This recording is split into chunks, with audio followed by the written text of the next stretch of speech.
दयाल हरि नाम, भज मन ठाकुर चरण हे धाम, भज मन ठाकुर चरण हे धाम।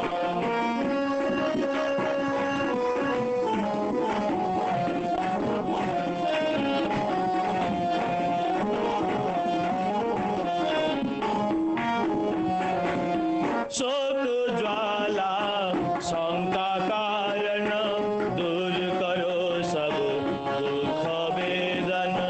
शोक ज्वाला शंका कारण, दूर करो सब दुख वेदन। प्यासे मन में उष्ण तपन में, प्यासे मन में उष्ण तपन में, शीतल बारी नाम, परम दयाल हरि नाम, भज मन ठाकुर चरण हे धाम, भज मन ठाकुर चरण हे धाम। जप ले निस दिन अमृत प्रभु नाम, जप ले निस दिन अमृत प्रभु नाम, भज मन ठाकुर चरण हे धाम, भज मन ठाकुर चरण हे धाम।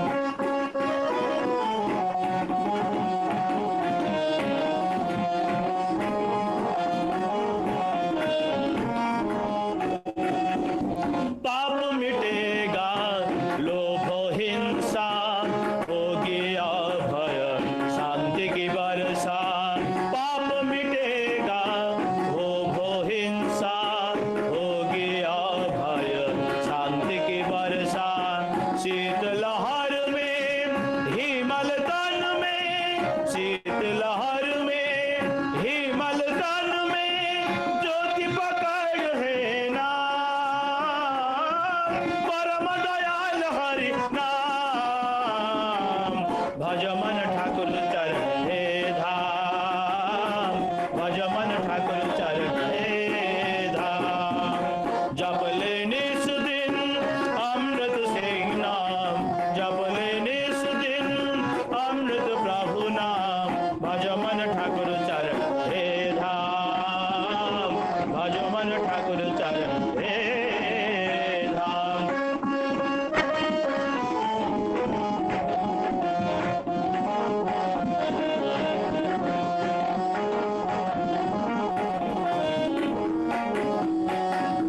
परम पुरुष प्रभु अंतर्यामी, अमर नाम की धाता नामी। परम पुरुष प्रभु अंतर्यामी, अमर नाम की धाता नामी। जन्म मरण में जीवन रण में, जन्म मरण में जीवन रण में, उठाता है नाम, परम दयाल हरि नाम, भज मन ठाकुर चरण हे धाम, भज मन ठाकुर चरण हे धाम। जप ले निस दिन अमृत प्रभु नाम, जप ले निस दिन अमृत प्रभु नाम, भज मन ठाकुर चरण हे धाम, भज मन ठाकुर चरण हे धाम, भज मन ठाकुर चरण हे धाम। जय गुरु आज्ञा।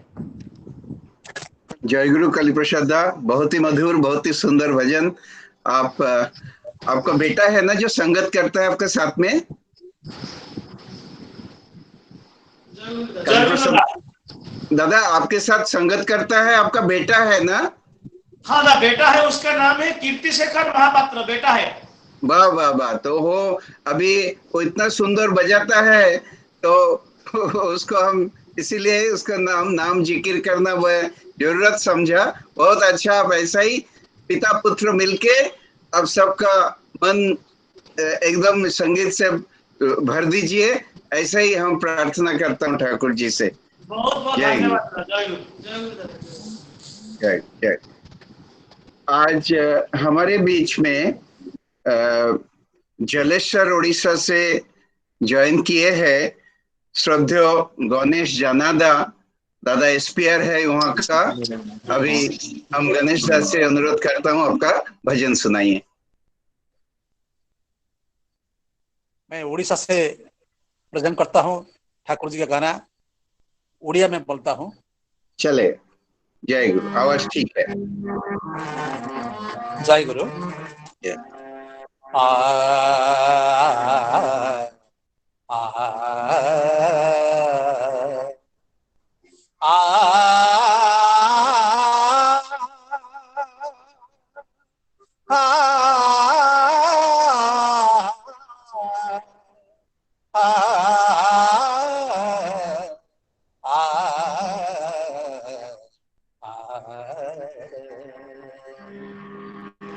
तुम्हें ब्रह्मा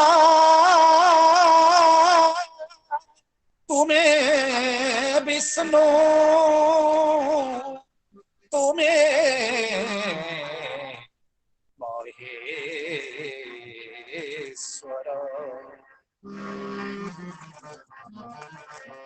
तुम्हें ब्रह्मा तुम्हें विष्णु तुम्हें महेश्वर, तुम्हें ब्रह्मा तुम्हें विष्णु महेश्वर, नर देह अवतीर्ण जगत ईश्वर, तुम्हें ब्रह्मा तुम्हें विष्णु तुम्हें महेश्वर, तुम्हें ब्रह्मा तुम्हें विष्णु तुम्हें महेश्वर।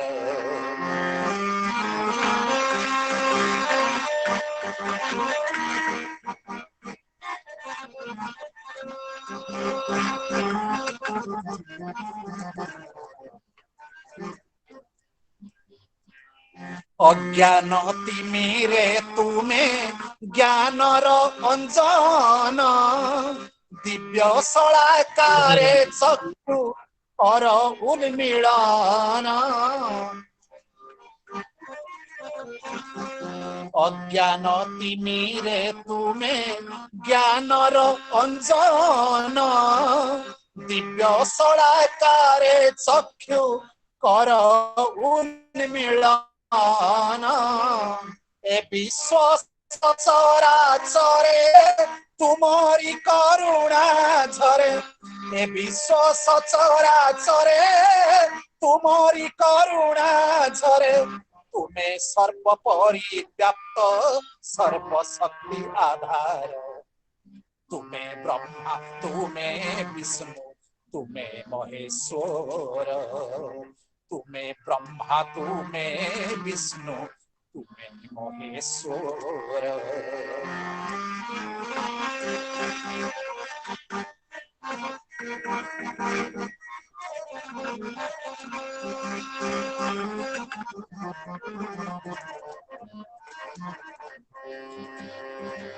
हे सच्चिदानंदमय परम पुरुष, त्रिलोक परिपूरित तुम्हारी प्रकाश, हे सच्चिदानंदमय परम पुरुष, त्रिलोक परिपूरित तुम्हारी प्रकाश, तब नामे प्राण स्फुरे पवित्र गंगोत्री झरे, तब नामे प्राण स्फुरे पवित्र गंगोत्री झरे, उसर मरुरे बहे शांतिर निर्झर, तुम्हें ब्रह्मा तुम्हें विष्णु तुम्हें महेश्वर, तुम्हें ब्रह्मा तुम्हें विष्णु तुम्हें महेश्वर।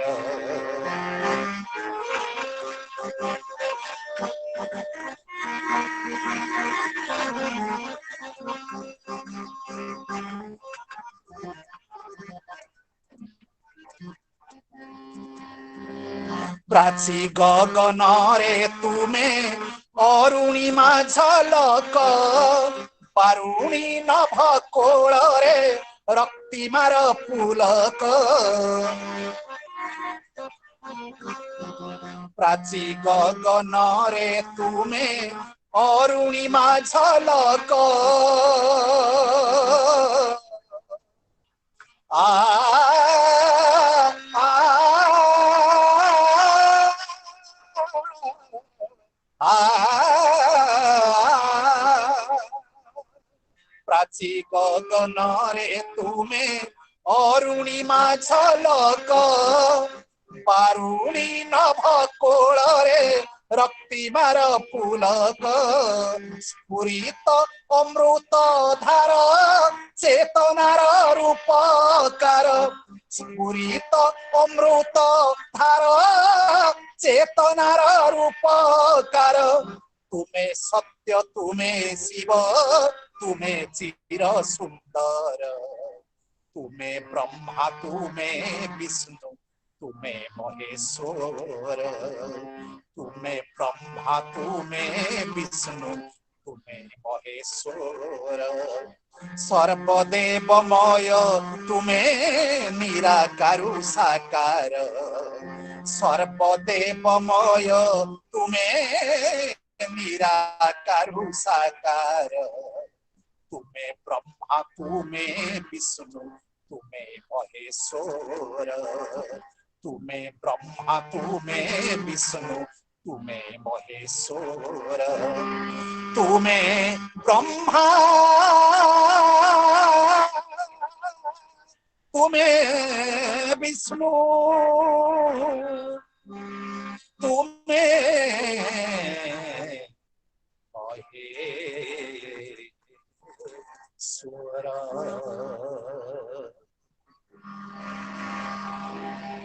जय गुरु। गणेश जी दादा, बहुत ही मधुर, बहुत ही सुंदर आपका ये भजन था। हमारा प्रभु पुरुषोत्तम का वर्णन आप बहुत जो सुंदर तरीके से दिए हैं, हम सभी का हृदय स्पर्शी हुआ है। जय गुरु दादा। और आपसे अनुरोध है, हाँ, इसके बाद हम एक आलोचना होगा और उसके बाद आपको एक गाना गाना है, उसके लिए तैयार रहिएगा। जय गुरु दादा। हमें सभी से अनुरोध है कि आप वीडियो ऑन कर सकता है, आपका सिग्नल अच्छा रहे तो। उससे क्या होता है, सत्संग में हम एक दूसरे का चेहरा हम देख सकता है। लेकिन थोड़ा ध्यान रखिएगा, आप जब वीडियो ऑन कर रहे हैं तो हजारों लाखों लोग आपको देख रहे हैं। तो घर में ऐसा कुछ परिस्थिति है जो आपको लगे, आपको लज्जित होना पड़े, तो दया करके आप उसको ख्याल रखिएगा। इतना मेरे तरफ से विनंती है सबके लिए। आज हमारे बीच में इतना सुंदर दो भजन के बाद हमारे साथ जुड़े हैं हमारी एक सहकर्मी श्रद्धेय शुभाशीष मुखर्जी दा। और दादा एक अभी उनके बारे में उतना बताने के लिए उनको हमको बाद में डांटेंगे, लेकिन उन्होंने यहाँ का जो जॉनसन टाइल्स है उनका एक उच्च पद में अधिष्ठित होके भी ठाकुर का काम सुंदर तरीके से कर सकते हैं। और उन्होंने जीवन का हर पल में ठाकुर को लेके जैसा उनका जीवन में उत्थान हुआ और आनंद के साथ उनका जैसे वो ठाकुर को लेके चलते हैं, तो उसी मिला जुला के उनका अनुभूति और बाकी सब ठाकुर के आलोचना अगला 15 मिनट दादा करे। जय गुरु मुखर्जी दा। जय गुरु दादा। जय। आवाज आ रहा है? हाँ, आवाज ठीक है एकदम। मैं दिख रहा हूँ? एकदम दिख रहे हैं। ठीक है। परम दयाल परम पिता के चरणों में कोटि कोटि प्रणाम। परमाराध्या जगत जननी श्री वर्मा के चरणों में कोटि कोटि प्रणाम। परम पूज्य पाद श्री वर्धा के चरणों में कोटि कोटि प्रणाम। परम पूज्य पाद आचार्य देव श्री दादा के चरणों में कोटि कोटि प्रणाम। सबसे पहले तो मैं ये बताऊं कि शाहदा जो है कि हम सबके लिए बहुत श्रद्धेय है और मेरे लिए तो बहुत है, तो उनको डांटने का हिम्मत तो मेरे में नहीं है बिल्कुल ही।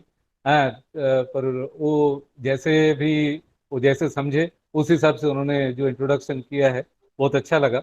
कल जो मैसेज मिला था उसके अंदर में एक लिखा हुआ था कि एमिनेंट स्पीकर, मुझे बड़ा झटका लगा, क्योंकि ना मैं एमिनेंट हूं और ना ही मैं वक्ता हूं। तो पर एक चीज है कि मेरे पास में कोई चमत्कारी अनुभूति भी नहीं है जो मैं आप लोगों के सामने बोलूं, लेकिन ठाकुर जी का नाम पाकर जो मैं धन्य हुआ हूं और उसको लेकर के चलने में मेरे अंदर में जो जीवन बोध जो आया है, जो मैं अपने आप को समझा हूं, मैं दूसरा किसी को समझने का मैं सोच ही नहीं सकता हूं, जो मैं अपने आप को समझा हूं, वो चीज के बारे में मेरा जो एक्सपीरियंसेस और मेरा जो अनुभूति है, वो उसके बारे में मैं थोड़ा थोड़ा आप लोगों के सामने बता सकता हूँ। उसमें मेरा जितना दूर तक अनुभूति है उतना ही तक मैं बोल सकता हूँ, उसके आगे बोलने का क्षमता मेरे में नहीं है, और उसके अंदर में भी हो सकता है कि मेरा जो बोध जो है उसके अंदर में कुछ गलतियां रहे, तो उसके लिए अगर मैं कुछ ऐसा कुछ बोलूं कि जो आप लोगों को सही नहीं लगे तो उसके लिए माफ कीजिएगा। पुण्यपुथी के अंदर में श्री श्री ठाकुर ने एक जगह में कहा है कि आमी आमी करते करते একটা বোধ আসে, সেটা হলো জ্ঞান। আর তুমি প্রভু করতে করতে একটা বোধ আসে, সেটা হলো ভক্তি। আর এই জ্ঞানের মধ্যেই থাকে ভক্তি, আর ভক্তির মধ্যেই থাকে জ্ঞान। इसका मतलब ये है कि मैं कौन हूं, मैं कौन हूं, ये सोच हमको एक बोध की तरफ लेके जाता है, जिससे हमारा ज्ञान होता है, हमारे अंदर में ज्ञान चक्षु का उन्मूलन होता है। और तुम मेरे प्रभु हो, तुम मेरे प्रभु हो, ये करते करते भी हम जो जीवन में आगे बढ़ते हैं, तो उसमें हमारे अंदर में जो चीज आता है वो भक्ति है। और ये भक्ति के अंदर से भी ज्ञान का लाभ हो सकता है, और ज्ञान के अंदर से भी भक्ति का लाभ हो सकता है। ये मेरा ठाकुर जी का कहा हुआ है।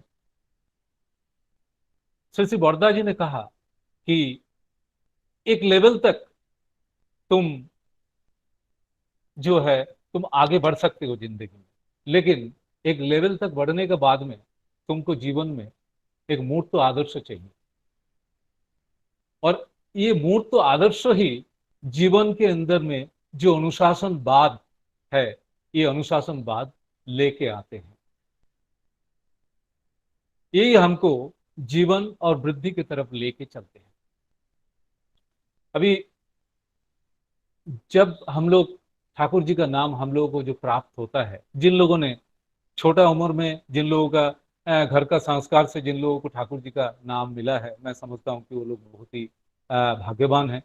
जिन लोगों को नहीं मिला, जो लोग बाद में ठाकुर जी का नाम जिन लोगों को प्राप्त हुआ है, तो वो लोग जरूर इस बात को एक्नॉलेज करेंगे कि उससे पहले, ये दीक्षा ग्रहण करने का पहले जो है उनका क्या था, उनका जीवन क्या था, वो कैसे थे। जो हम लोगों को फैमिली जन्म सूत्रों से जो हम लोगों को जो प्राप्त हुआ है, हमारे जो परिवेश है, वो परिवेश से जो संस्कार हम लोगों को जो प्राप्त हुआ है, हमारे माता पिता से जो संस्कार हम लोगों को प्राप्त हुआ है, और साथ में हमारे जो शिक्षा, उसके माध्यम से जो ज्ञान हमको प्राप्त हुआ है, जो मैं एक तरह से बोलूं कि जो इंफॉर्मेशन हमको पता चला है, तो वो साथ सब चीज को लेकर के जब हम जिंदगी में एक प्लेटफॉर्म पर आते हैं, हम जिंदगी में नौकरी करते हैं, आगे बढ़ते हैं, पैसा हो सकता है कि हम लोग बहुत कमाते हैं, और जिंदगी में जिसको सक्सेस जिसको बोलते हैं, वो सक्सेस भी शायद हम लोगों को बहुत अच्छा मिला भी होगा, लेकिन जीवन के अंदर में एक अभाव के बोध हमारे अंदर में रहता है। ये मेरे अंदर में भी था। मैं भी मेरा शिक्षा कंप्लीट करने के बाद में जब नौकरी में आया, हमेशा एक चीज है कि एक निष्ठा हमारे अंदर में था, जो कि मेरे माता पिता से मेरे को प्राप्त हुआ था। वो बोलता है कि what you are today, what you have done yesterday, that you are today, and what you are doing today, that you will be tomorrow. तो जो हमको प्राप्त होता है उसका एक प्लेटफॉर्म हमारे माता पिता भी तैयार कर देते हैं, और जैसे वो जीवन में चलता है उससे भी हमको एक प्लेटफॉर्म मिल जाता है। मैं, मेरे जो पेरेंट्स है, मेरा जो माता पिता है, उनसे जो कल्चर मेरे को प्राप्त हुआ है, उन लोगों का भी गुरु थे, और उन लोगों ने जीवन में गुरु को लेकर के, हालांकि ठाकुर जी नहीं थे, मेरा माता पिता का गुरु थे श्री सीताराम दास, श्री श्री सीताराम दास ओंकारनाथ ठाकुर। तो सीताराम दास ओंकारनाथ ठाकुर को लेकर के मेरा जिंदगी में मैंने देखा, मेरे बचपन से मेरा माँ को कभी भी जो है गुरु पूजा नहीं करके मैं माँ कुछ खाना नहीं खाते थे। रोज, ये रोज की बात है, मैं बचपन से लेकर के जब तक वो जिंदा थी तब तक मैं देख के आया, जब तक वो स्वस्थ थी तब तक मैं देख देख के आया, वो गुरु पूजा रोज करती थी। मेरा पिताजी को मैंने देखा, वो अपने काम काज के बीच में जो गुरु का दिया हुआ जो नाम है वो नाम वो करते रहते थे। तो ये एक संस्कार हमको प्राप्त होता है, प्लस एक प्लेटफॉर्म भी हम लोगों को मिल जाता है कि उन लोगों का जो सुकृति है वो सुकृति के बल पर ही शायद हमको मेरे को जो है, मेरे को ठाकुर जी मिला है। और ये बहुत बाद में जाकर के मिला है जिंदगी में, लेकिन उससे पहले जिंदगी में चाहे कितना ही सक्सेस स्टोरी रहे, चाहे कितना ही कुछ रहे, एक अभाव के बोध मेरे अंदर में भी था। और जब ये बोध के अंदर में मैं ठाकुर जी एक सोर्स के थ्रू, एक सोर्स, जब जब ये एक मैं मानता हूँ कि जब ये इस टाइप का जो संस्कार जो रहते हैं तो जो है भगवान भी हमको हेल्प करते हैं। और उस टाइम में मेरे को एक सोर्स प्राप्त हुआ। मेरा जब शादी हुआ तो मेरा पत्नी मेरे साथ में आई, और वो साथ में ठाकुर जी का फोटो, चक्र फोटो और सत्यानुसरण लेकर के आई साथ में। और मैं रोज देखता था वो सवेरे उठ करके इष्टवृत्ति करती थी। मैं बंगाल में हूँ, बंगाल से हूँ, तो इसलिए मेरे को ठाकुर अनुकूल चंद्र के बारे में जानकारी था, लेकिन कभी भी जीवन में गुरु ग्रहण करने का कोई जरूरत है करके, हालांकि मेरे माता पिता को मैंने देखा, लेकिन फिर भी गुरु ग्रहण करने का कोई जरूरत है करके मुझे कभी नहीं लगा, और मैं अपने हिसाब से, अपने ख्याल से मैं चल रहा था। तो जब मैं इनको देखा और किस जो निष्ठा के साथ में, लेकिन इतना ज्यादा जानकारी नहीं था, जब मैं देखा कि एक महीना कंप्लीट होने के बाद में वो मेरे को बोलते थे कि मेरे को जो है ना ये इष्टवृत्ति भेजना है, और उस टाइम में वो पोस्ट ऑफिस के माध्यम से वो भेजना रहता था, तो मैं ही ज्यादातर टाइम जा करके इष्टवृत्ति में भेज देता था। और अ, जब मैं एमपी में, मध्य प्रदेश में, जब देवास शहर में रहा, उस टाइम में मैं जॉनसन में नौकरी कर रहा था, तो उस टाइम में हमारा एक कोलिग थे जो आज नहीं है, ईश्वर राज वल्लभ बांसुरी करके। वो बांसुरीदा ठाकुर जी के बहुत एकनिष्ठ कर्मी थे।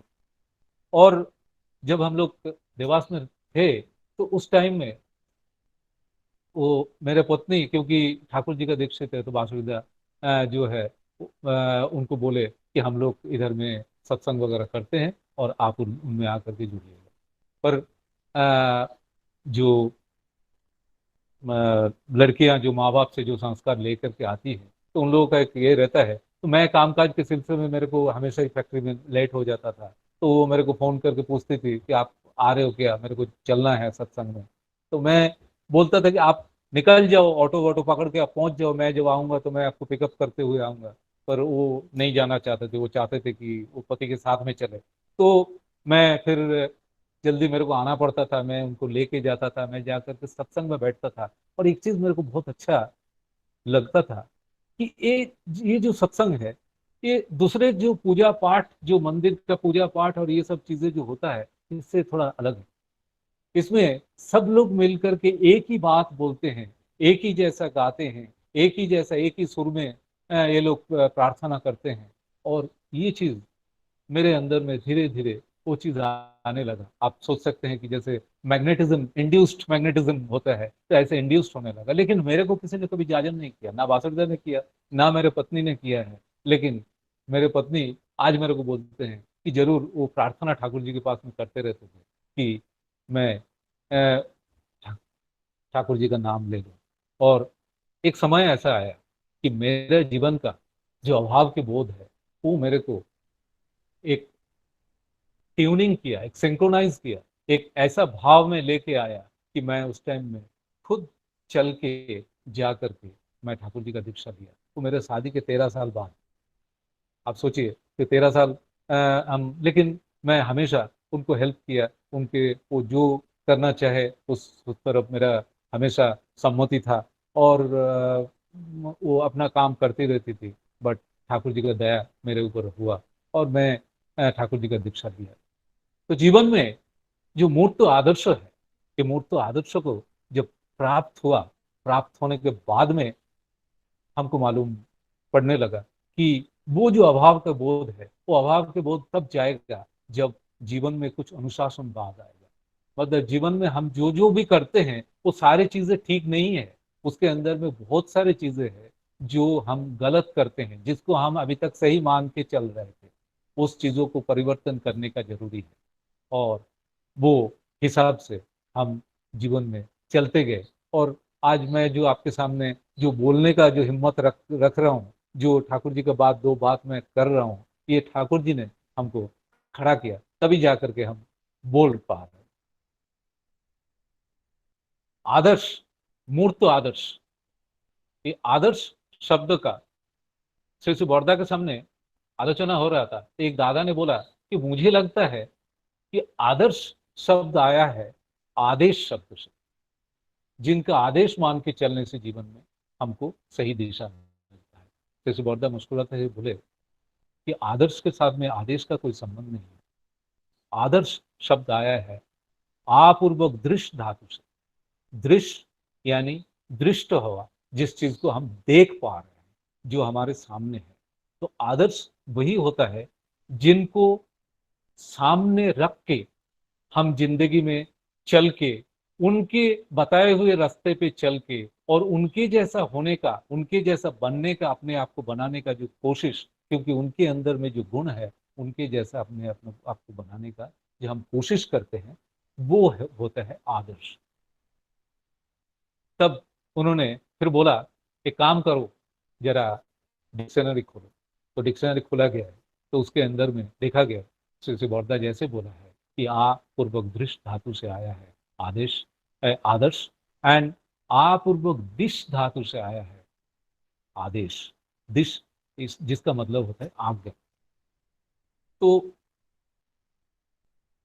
ये आदर्श का जो है हमारे जीवन में जरूरत ये है कि आदर्श को देख करके उनका अनुवर्ती हो करके हम चलते। अनुवर्ती यानी उनका पीछे, उनको अनुसरण करके जीवन में चलने में हमको जीवन में सही दिशा का प्राप्ति होती है। हमको जीवन और वृद्धि का जो पथ है वो पथ मिलता है।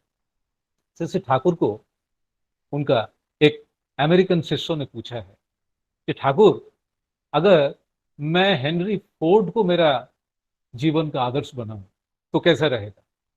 ठाकुर जी बोले कि अगर हेनरी फोर्ड को अगर आपका जीवन का आदर्श बनाओगे तो आप हेनरी फोर्ड जैसा बन जाओगे। Henry Ford was the founder of the Ford company, Ford motor company. Ford motor company का प्रतिष्ठाता, फाउंडर थे। और वो केवल एक मोटर कंपनी का फाउंडर थे इस करके वो ये नहीं थे, फेमस नहीं थे। वो फेमस इसलिए थे कि ऑटोमोबाइल इंडस्ट्री को उन्होंने एक नया दिशा दिया था। तो हेनरी फोर्ड उस टाइम में अमेरिका के अंदर में वो बहुत ज्यादा ही फेमस थे। और शशि ठाकुर बोले कि अगर तुम हेनरी फोर्ड जैसा को अगर अपना आदर्श बनाओगे तो हेनरी फोर्ड जैसा बनोगे, ऐसा ही तुम्हारा जीवन होगा।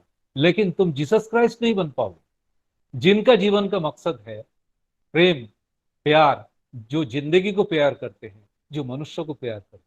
अगर तुमको ऐसा जिंदगी पाना है तो तुमको जीसस को तुम्हारा आदर्श बनाना पड़ेगा। श्री बौरदा को पूछा गया था कि अगर हम महात्मा गांधी को अपना जीवन का आदर्श बनाते हैं, श्री बौरदा बोले कि अगर देशोद्धार करना है तो महात्मा गांधी को आदर्श बनाया जा सकता है। तुम जैसा आदर्श में विश्वास स्थापन करोगे, ऐसा ही तुम्हारा अनुभव होगा और ऐसा ही तुम्हारा दर्शन होगा। तो अगर श्री बौरदा उसको आगे और एलाबोरेट करते हुए बोले, अगर तुमको पॉकेटमारी सीखना है तो पॉकेटमार को आदर्श बनाना पड़ेगा। लेकिन ठाकुर जी बोले हैं कि जीवन में सत, आदर्श बनाना चाहिए, जिनको देख के हम खुद सत बन जाएं। फलतः ये हुआ कि आदर्श ही जीवन में अनुशासनवाद को हमको सिखाते हैं। उनको देख के या उनका बताए हुए रास्ते पे चल के हमारा जो अभ्यास चरित्रगत होता है, हम जो डेली प्रैक्टिसेस में जो जो चीजें लाते हैं, वो चीज हमारा जो अभ्यास है वो अभ्यास चरित्रगत होता है, और चरित्रगत जब हो जाता है वो हमारा संस्कार बन जाता है। और कोई चीज जब हमारा संस्कार बनता है तब फिर और हमको कोशिश करने का जरूरत नहीं रहता है। तो संस्कार जो है हमको हम अगर उस चीज को नहीं करें तो हमको तकलीफ होता है। जब शुरू शुरू में हम दीक्षा लेते हैं तब इष्टवृत्ति, नाम ध्यान ये सब करने में हम लोगों को शुरू शुरू में बहुत तकलीफ होता है, लेकिन जब वो करते करते करते करते जब हमारा संस्कार बन जाता है तब अगर नाम ध्यान नहीं किया, इष्टवृत्ति तो छोड़ दीजिए, इष्टवृत्ति तो ठीक है, इष्टवृत्ति तो करते ही करते हैं हम लोग, लेकिन अगर नाम ध्यान नहीं किया तब भी हमको बड़ा तकलीफ होता है। हम ये सोचते हैं कि कब हम नाम ध्यान करेंगे। तो ये संस्कार है जो कि हम हमारे जीवन में आ जाता है, और ये आता है आदर्श को देखते हुए।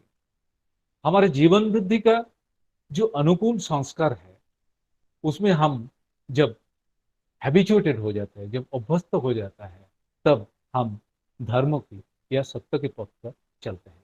ठाकुर जी बोले हैं कि परम पुरुष का जो संस्कार है इसको छोड़ करके बाकी सब कुछ जो है बंधन है।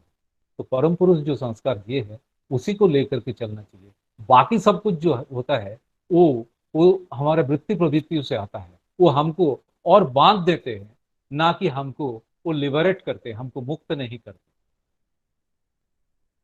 नाम ध्यान के प्रसंग में श्री श्री बरदा बोले कि रोज एक टाइम करके नाम ध्यान करना चाहिए, डेली अभ्यास में लाना चाहिए एक टाइम करके। जैसे हम लोग खाना खाते हैं, लंच डिनर का एक टाइमिंग होता है, वो हमारे शरीर के लिए जरूरी है।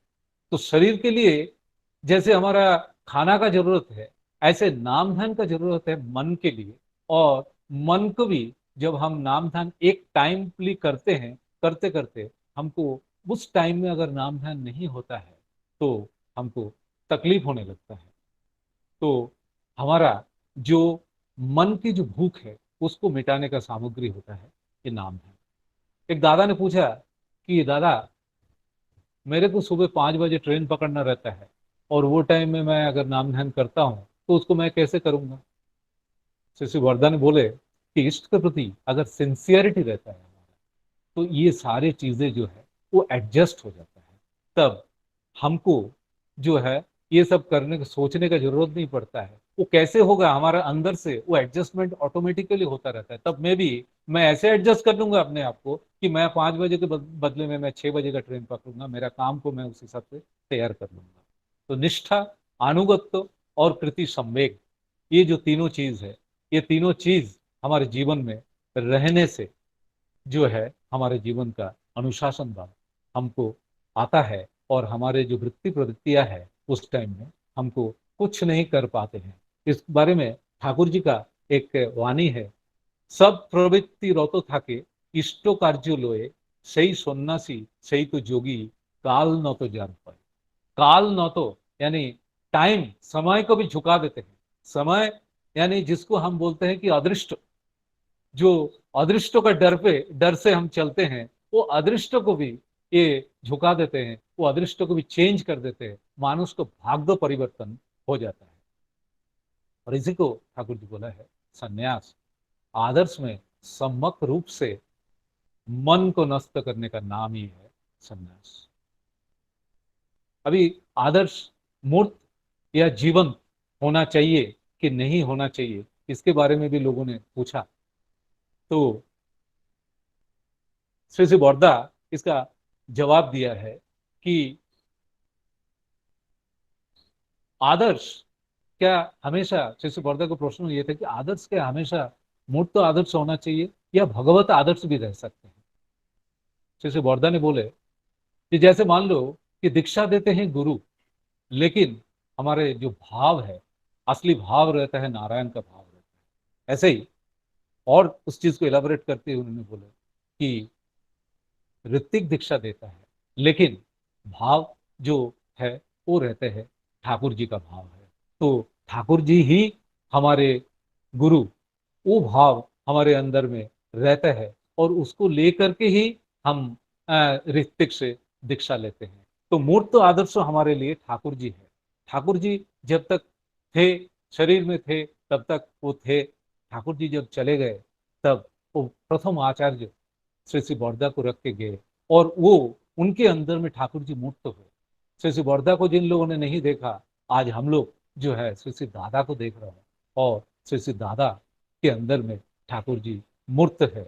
और ये जो मूर्त आदर्श, ये हमको हमारे समय के साथ साथ में हमको जिंदगी में कैसे ठाकुर जी को लेकर के, उनका आदर्श को लेकर के कैसे जीवन वृद्धि के पथ पे चलना है, कैसे हमको हमारे वृत्तियों प्रवृत्तियों को कंट्रोल करना है, कैसे हमारे भाग्य को हम बदल सकते हैं, कैसे हम एक अच्छे इंसान बन सकते हैं जो कि ये समाज और मानव कल्याण के काम में, केवल मैं नहीं करते हुए समाज और मानव कल्याण के काम में जो व्रती हो सकता है, जो कि ठाकुर जी का मैन मेकिंग फैक्ट्री को, मैन मेकिंग जो इंडस्ट्री है, वो इंडस्ट्री में कंट्रीब्यूट कर सकते हैं। इतना बोल के मैं मेरा आज का जो बोलना इतना समाप्त करता हूँ। आप सबकी मंगल कामना करता हूँ ठाकुर जी के राहुल चरणों में। जय गुरु। जय गुरु। सुभाषिष दा, बहुत ही अच्छा लगा आज आप हमारे बीच में आके आपका जीवन का उपलब्धियां ठाकुर जी को लेके और हमारा आदर्श को एक आदेश में चले जो उनको लेकर समाज हो, उसी चीज को आप श्री बड़दा का विभिन्न जो तरीके से उन्होंने समझाया था भक्तजनों को बताया, बहुत अच्छा लगा। सुभाषिष दा का हम लोगों को अच्छा लगता था कि उनका फैक्ट्री में उनका स्टाफ का डेवलपमेंट के लिए एक एचआर का स्ट्रेस मैनेजमेंट, नहीं तो स्पिरिचुअल कुछ एक फंक्शन टाइप उन्होंने कंडक्ट करते थे। और वहां पे सत्संग की तरफ से हम 3-4 ऋत्विक जाते थे। 2 कंसेक्यूटिव ईयर मुझे याद है, हम पेन में जॉनसन फैक्ट्री में जाते थे। तो ये जो ठाकुर को दिमाग में रख के अपना स्टाफ के अंदर उस भावना को प्रचार करने का एक मौका देना, वो एक बहुत अच्छा प्रयास। हम भी एक फैक्ट्री का कुछ कर्म जो बोलते हैं उसका चलाने का जो दायित्व लिए है, लेकिन वहां पे इस तरीके से ठाकुर जी का कोई बानी को और ठाकुर जी का इस स्पिरिट को कैसे हमारे स्टाफ के अंदर हम प्रोपागेट कर सकता है, ये बहुत अच्छा उनका प्रयास। अभी भी मैं उनको बहुत अप्रिशिएट करता हूँ। और इस तरीके के जहां जब मौका मिले हम ठाकुर जी का प्रचार लोगों के अंदर करें, जिससे ठाकुर जी जो बोलते थे कि एक दिन आएगा जो घर घर में सब जय गुरु का ही हम लोग गुजारा होगा। बहुत अच्छा लगा सुभाषिष दा, ऐसे ही आप आते रहिए। जय गुरु जय गुरु। अभी हम हमारा जेनादा का और एक कोरस गाना सुनूंगा, गणेश चंद्र जेनादा। गणेश दा आपण वीडियोटा बंद कर देले आउ टिके वॉइसटा भलो आसीओ। वीडियोटा बंद कर दियंतो। आज्ञा। जय गुरु। मोबाइल टिके पाखु बोले आउरी भलो। हां मोबाइल टिके पाखु बोले। एक हिंदी गाना कोरस रूप में मैं अकेला गा रहा हूं। विश्व अधिनायक आनंद रूप प्रभु विधि विधायक मनुष्यपन आए। विश्व अधिनायक आनंद रूप प्रभु विधि विधायक मनुष्यपन आए। परमानंद मालिक आए, अब हम सबके रक्षक आए। परमानंद मालिक आए, अब हम सबसे रक्षक आए। युग पुरुषोत्तम प्राण प्रिय वर दयाल ठाकुर आए, युग पुरुषोत्तम प्राण प्रिय वर दयाल ठाकुर आए, परमानंद मालिक आए, अब हम सबके रक्षक आए। परमानंद मालिक आए, अब हम सबके रक्षक आए।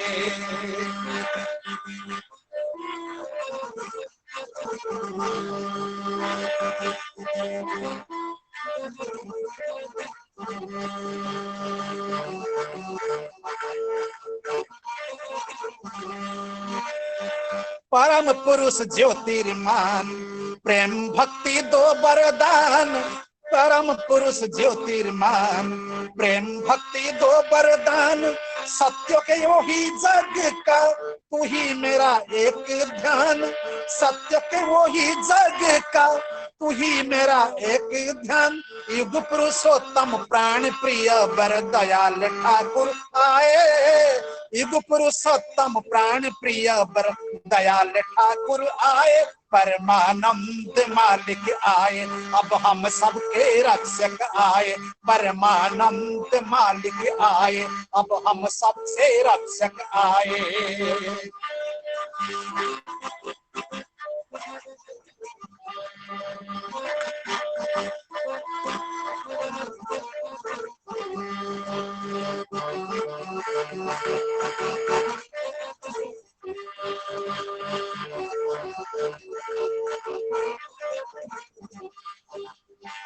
खोलनाथ करुणा द्वार, तू ही मंगल तू ही प्यार।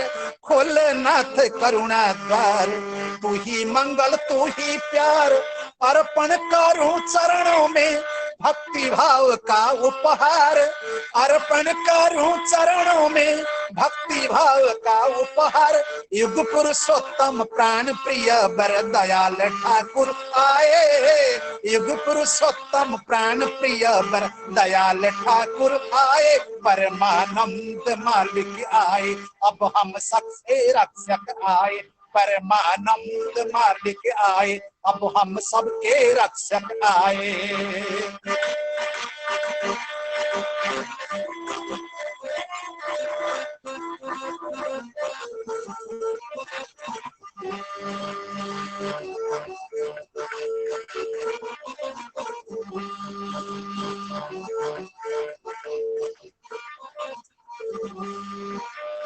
धन्य धन्य जीवन मेरा, स्वामी मेरे दास हूँ तेरा। धन्य धन्य जीवन मेरा, स्वामी मेरे दास हूँ तेरा।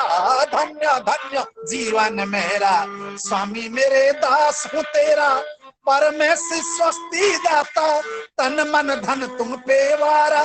परमेश्वर स्वस्ति दाता, तन मन धन तुम पे वारा। युग पुरुषोत्तम प्राण प्रिय वर दयाल ठाकुर आए, युग पुरुषोत्तम प्राण प्रिय वर दयाल ठाकुर आए। परमानंद मालिक आए, अब हम सबके रक्षक आए। परमानंद मालिक आए, अब हम सबके रक्षक आए।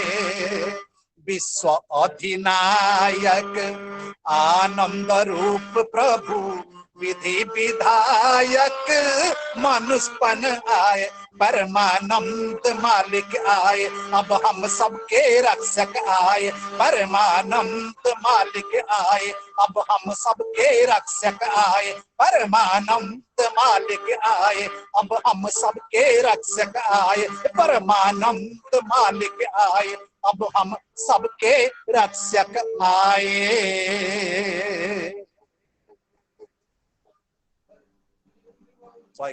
जय गुरु जनादा, बहुत ही सुंदर।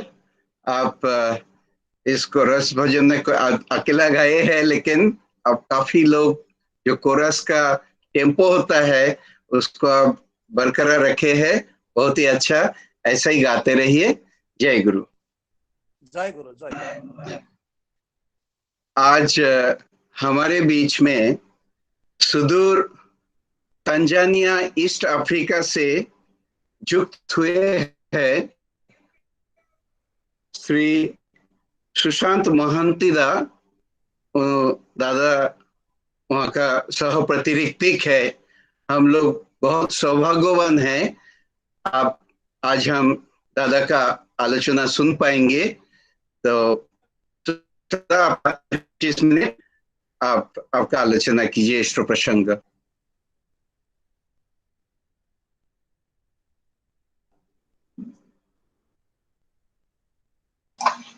जय गुरु। जय। मेरा आवाज आ रहा है? हाँ ठीक है एकदम।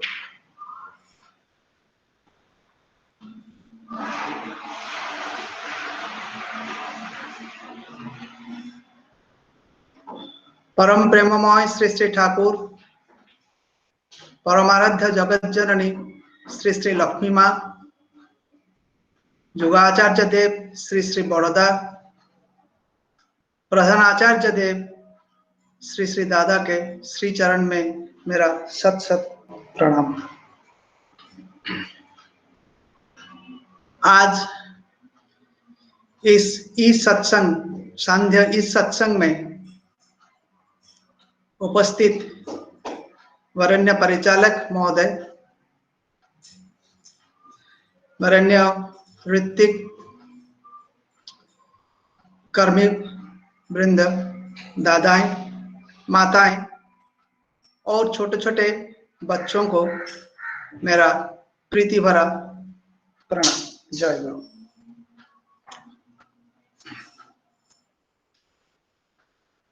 मैं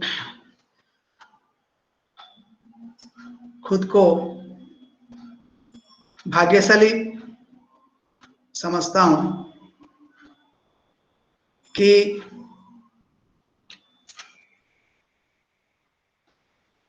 मुझे इस सत्संग में भाग लेने के लिए आप लोग ने मुझे मौका प्रदान किए हैं। इसलिए मैं ठाकुर की चरण में अपना कृतज्ञता और आप लोग को मेरी शुभकामनाएं और परमपिता का श्री चरण में मैं प्रार्थना करता हूं कि हम सब अपने परिवार परिवेश के साथ ठाकुर जी को लेके और जैसे हम अग्रसर हों। मैं सुभाषिष दा का जाजन काफी मुझे अच्छा लगा। आज का जो भजन हुआ, कोरस हुआ, वो भी काफी मनमोहक था। मुझे अभी मैं तांजानिया में कर्मरत हूं और इससे पहले मैं दिल्ली में था। दिल्ली में करीब 13 साल वहां पर नौकरी कर रहा था, वहां पर था।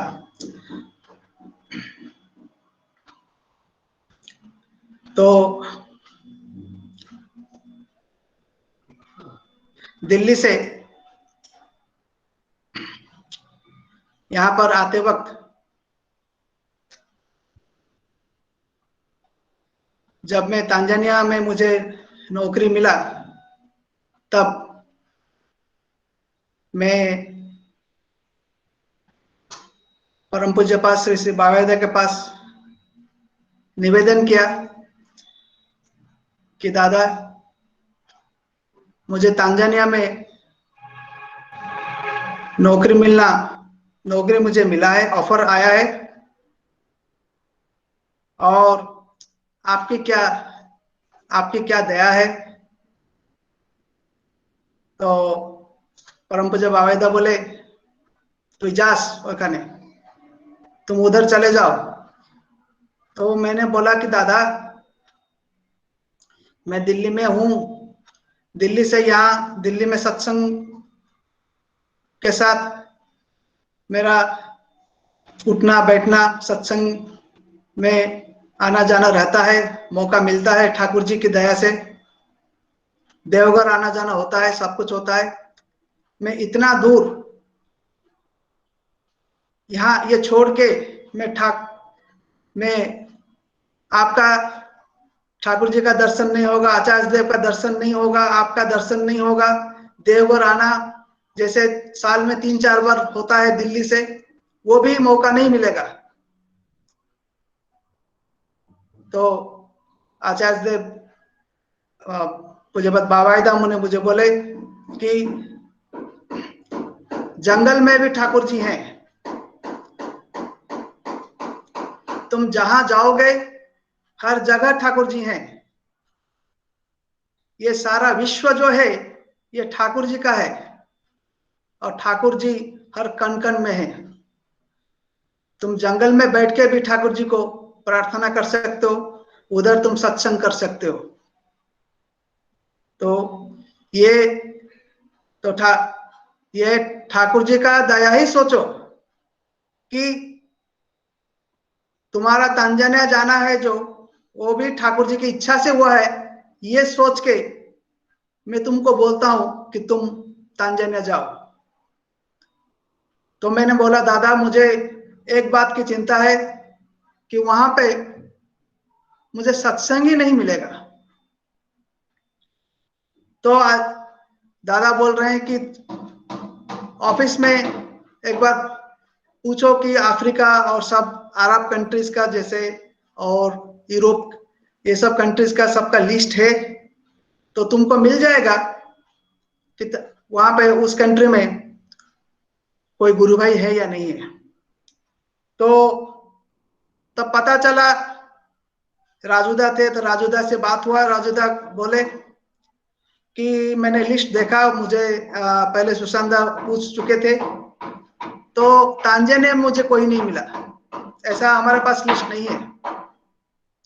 तो उसी दौरान परम पूज्यपाद बाबाईदा बोलते हैं कि तुम्हें ওখানে जाओ, তোমাকে সব পেয়ে যাবে, ওখানে गुरु भाइयों पेয়ে যাবে। ऐसे बोल के मुझे भेज दिए। मुझे लगा कि बाबाईदा का आशीर्वाद हुआ है, और चाहे हमारा वो लिस्ट में है, गुरु भाई का लिस्ट में जो देवघर में है उसमें है या नहीं है, उसके मैं और कुछ चिंता नहीं किया। मैं इधर आया। इधर आने के बाद ऐसा 1 महीना बीत गया।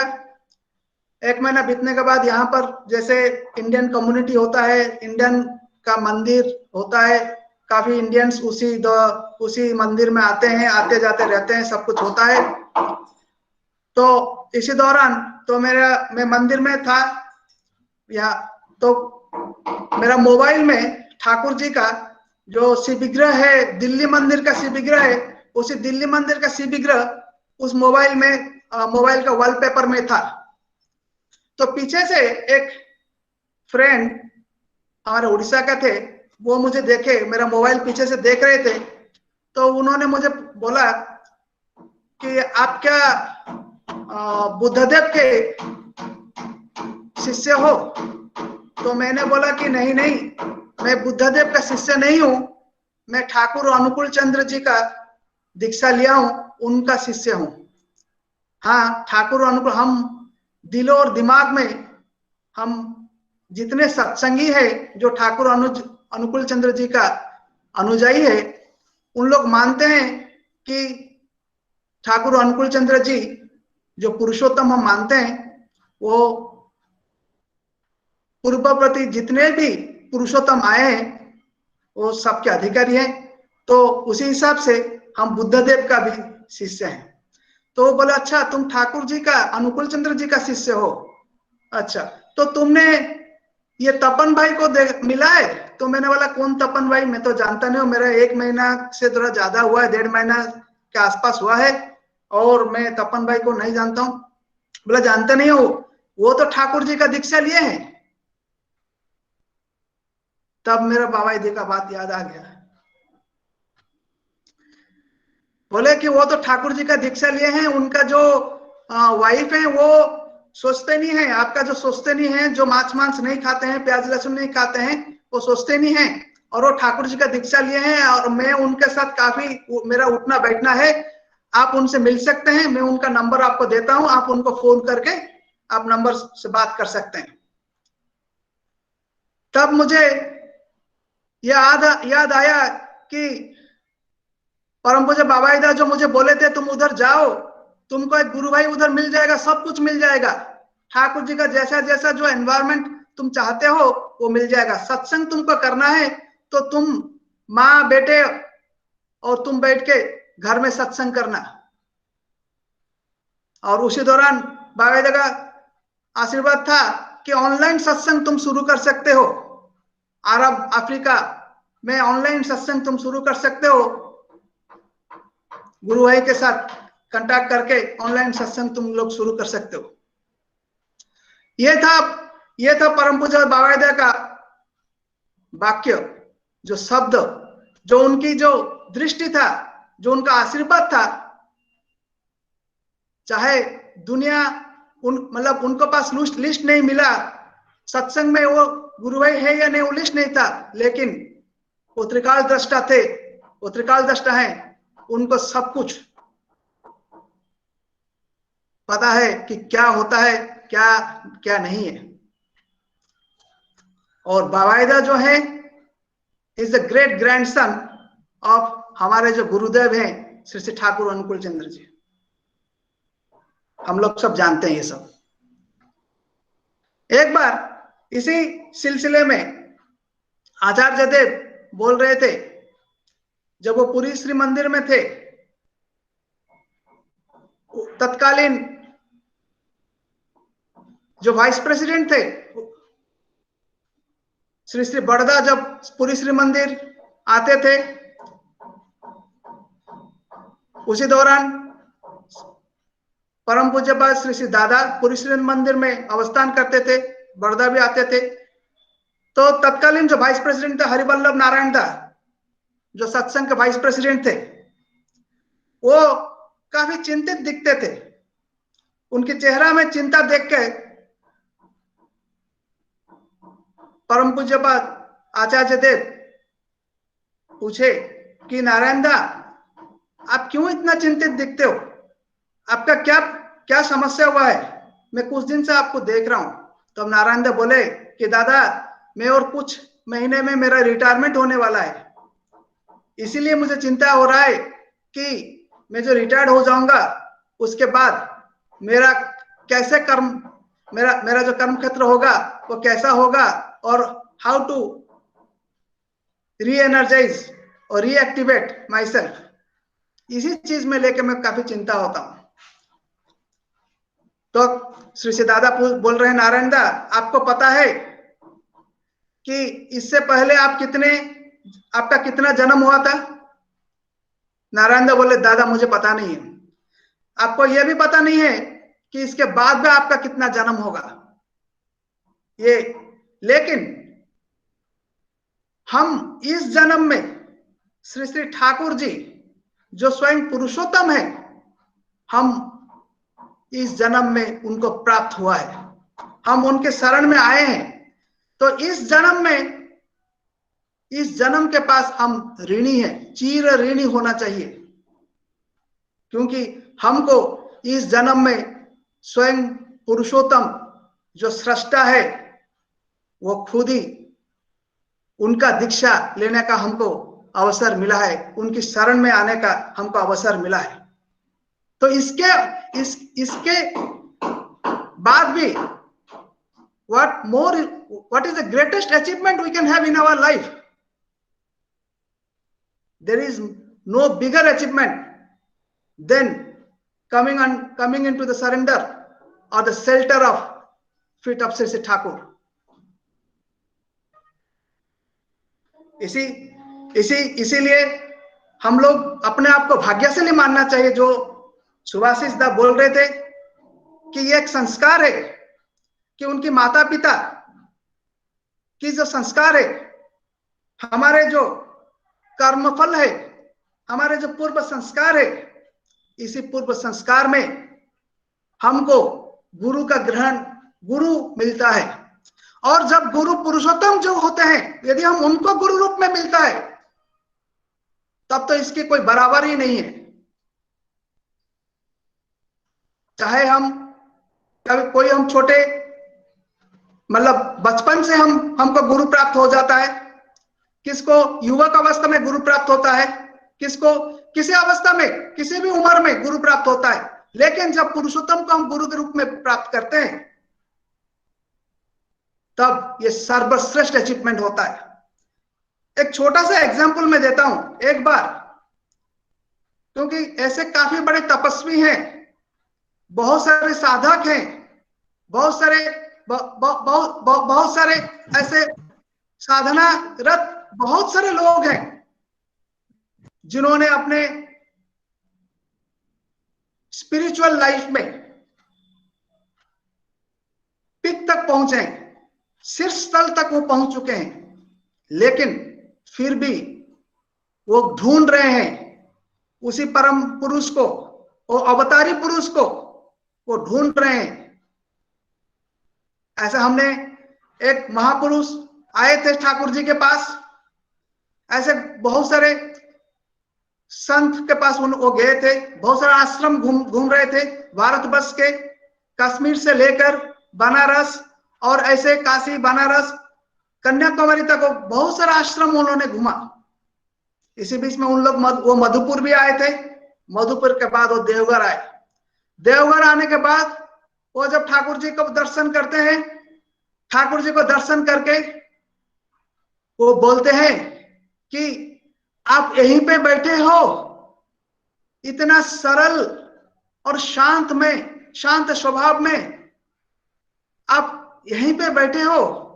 मैं आपको कितने सालों से आपको मैं कहां कहां नहीं ढूंढा, कितने जगह में कितना तपस्या नहीं किया, लेकिन आपको यहां पर मुझे दर्शन मिला।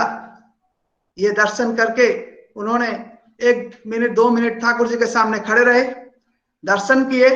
ठाकुर जी ऐसे चुप बैठे थे, ऐसे अपने जो स्मित हास्य होता था, हंसते हंसते चेहरा में वो बैठे थे ठाकुर जी, और उनको वो दर्शन देते थे। वो दर्शन किए, फिर वो वहां से निकल गए।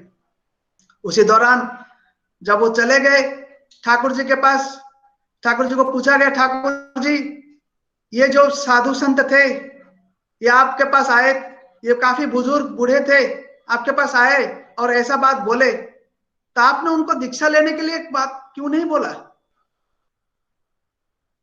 तो ठाकुर जी बोल रहे हैं कि ये जन्म में और दीक्षा होवे ना, इस जन्म में और उसका दीक्षा नहीं होगा, उसका प्राप्ति इस जन्म में इतना ही है। तो ये जो देखिए इतने बड़े संत, जो साधु संत, जो ठाकुर जी को इतना तपस्या किए हैं कि ठाकुर जी को देख के वो समझ गए कि ठाकुर जी कौन है। We can understand the depth of his depth, उनका कितना डेप्थ है उनका स्पिरिचुअल लाइफ का। वो बोल रहे हैं कि आप खुद ही वही अवतारी पुरुष हो जो जिसको मैं सारा तपस्या में आपको ढूंढ रहा हूं, लेकिन वो दीक्षा नहीं ले पाए। ठाकुर जी के को वो विधिवत ग्रहण नहीं कर पाए। दर्शन तो हुआ लेकिन विधिवत वो ग्रहण नहीं कर पाए। तो हम लोग जो सोचते हैं कि हम लोग को जो ठाकुर जी का जो दीक्षा मिला है वो ऐसा कुछ ऐसा एक चीज है कि जो हमारा बहुत जन्म के संस्कार के बाद ठाकुर जी की दया हमारे ऊपर हुआ है, माता पिता का संस्कार के बाद ठाकुर जी का दया हमारा हुआ है, तो ये दीक्षा हमको प्राप्त हुआ है। ठाकुर जी जो ये सत्संग का आंदोलन सृष्टि किए हैं, वो बोलते हैं कि ये जो आंदोलन मैंने शुरू किया है इसको अवरोध करने के लिए और किसका भी साहस नहीं है। ये जगन्नाथ का रथ चल पड़ा और इस जगन्नाथ की रथ जब निकल गया है, इसको अवरोध करने के लिए, इसको रोकने के लिए किसी का भी साहस नहीं है। कोई भी इसको रोक नहीं सकता।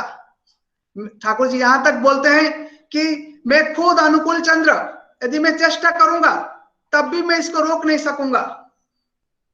यदि मैं रोकने की प्रयास करूंगा उसी दौरान लोग मुझे पागल बोलेंगे। यही है ठाकुर जी का सत्संग की जो भविष्य के बारे में ठाकुर जी का जो आशा। उसी दिन ठाकुर जी बोलते हैं कि ठाकुर जी के पास लोग आए थे, बोल रहे हैं ठाकुर जी आपको केंद्र करके इस पावना में इतने सारे अनुष्ठान बढ़ गया है, इतने सारे लोग आपको केंद्र करके बैठे हैं, काफी एग्रीकल्चर डेवलपमेंट हो रहा है, साइंटिफिक डेवलपमेंट हो रहा है, स्कूल कॉलेजेस बन रहा है, बहुत सारे छोटे छोटे कुटीर शिल्प बढ़ रहा है, लोग यहाँ पर आ रहे हैं। इतने छोटा सा जो गांव है, नेग्लेक्टेड जो छोटा सा गांव है, उसी छोटे से हिमायतपुर ग्राम में आपने इतना बड़ा प्रतिष्ठान बना दिए हैं। ऐसा लगता है कि एक दिन आएगा कि एक महानगरी में ये परिणित हो जाएगा। तब ठाकुर जी बोले कि इस विश्व में महानगरी जो होता है, ये महानगरी का कोई अभाव नहीं है, ऐसा बहुत सारे जगह है, महानगरी बनता जाएगा, धीरे धीरे लोग बसते जाएंगे और ये छोटा गांव से एक बड़ा शहर बनेगा, बड़ा शहर से बड़ा नगर बन जाएगा। लेकिन महानगरी से महत नगरी बनना चाहिए।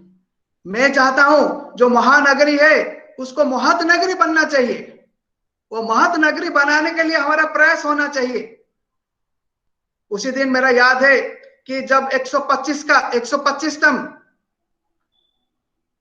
ठाकुर जी का बर्थ सेलिब्रेशन हो रहा था दिल्ली में, उसी दौरान परम पूज्यपाद रत्नाचार्य देव वहां आए थे और वो इतना खुश हुए थे, दिल्ली का जो उत्सव को देख के इतना खुश थे कि उसी दौरान नेक्स्ट डे वो कुछ गुरु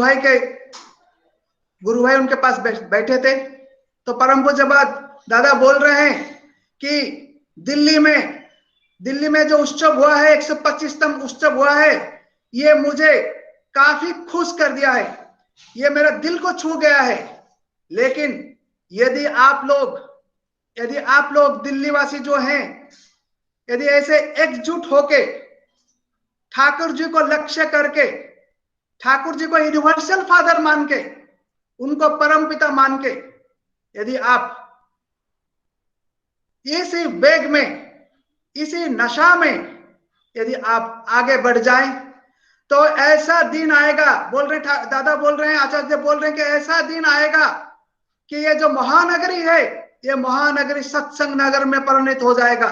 मुझे पता नहीं है कि मैं इस चीज को देखने के लिए मैं बच के रहूंगा या नहीं रहूंगा, मेरे जीवन काल में ये होगा या नहीं होगा। लेकिन यदि तुम लोग चाहोगे एक निष्ठा में ठाकुर जी का ये दिल्ली जो महानगर है, जो कैपिटल ऑफ कंट्री है, ये सत्संग नगरी में परिणित हो सकता है। ये उनका आशीर्वाद था। एक बार परम पूज्यपाद आचार्य बोल रहे हैं कि देखो अभिन, मुझे पता नहीं है, मैं तो रहूंगा नहीं, लेकिन तुम्हारे बाबा देखते पारबे कि ना, किंतु যখন তুমি আমার বয়স আসবে তখন দেখবে এই ভারতবর্ষে প্রত্যেকটা ঘরে ঠাকুর ঠাকুর ঠাকুর বলে ঠাকুরময় হয়ে যাবে। ऐसा एक समय आएगा कि ठाकुर जी को खोजते खोजते लोग आएंगे। उसी तरह श्री बड़ौदा भी बोले थे कि ऐसा एक समय आएगा कि लोगों को जसीडीह स्टेशन में उतर के वहीं पर प्रेयर करना पड़ेगा, वहां से लोग को हिलने का मौका नहीं मिलेगा, इतना भीड़ का ढेर लग जाएगा इस सत्संग में। ये था ठाकुर जी का, श्री बड़ौदा का, परम पूज्य आचार्य श्री दादा का जो आशा है कि सत्संग जो एक ऑर्गेनाइजेशन है, वो एक सिंपल एक कथाकथित ऑर्गेनाइजेशन नहीं है। ठाकुर जी बोल रहे हैं ये जो सत्संग जो है, ये लाइफ एंड ग्रोथ का ऑर्गेनाइजेशन, जो जीवन और वृद्धि का ऑर्गेनाइजेशन, जीवन और वृद्धि को आगे बढ़ाने का ऑर्गन है हमारा। ये सत्संग का किसी का साथ किसी का विरोध ही नहीं है,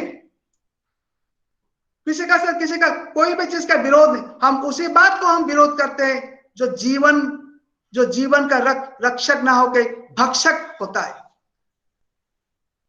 उसी बात का सत्संग का विरोध है। मनुष्य क्या चाहता है? मनुष्य यह चाहता है कि वो जीवन में पले बढ़े और अग्रसर हो। सत्संग का भी वही नीति है। जब ठाकुर जी, देखिए ठाकुर जी जब ये जो ठाकुर जी जब ये इष्टवृत्ति का परिणाम किया था, जाजन इष्टवृत्ति, हम जो बोल रहे हैं, ठाकुर पहले इष्टवृत्ति नहीं था, सत्संग में इष्टवृत्ति का बात नहीं था। पहले तो ऐसा था कि पहले सोचते नहीं दिया जाता था सत्संग में। जो सत्संग में आते थे, यदि वो उनकी जो वो उनकी जो स्टेटस देख के उनको स्वस्तनी व्रत में पहले दिया जाता था, उसके बाद दीक्षा होता था। और दीक्षा के बाद भी इष्टवृत्ति का कोई बात नहीं था।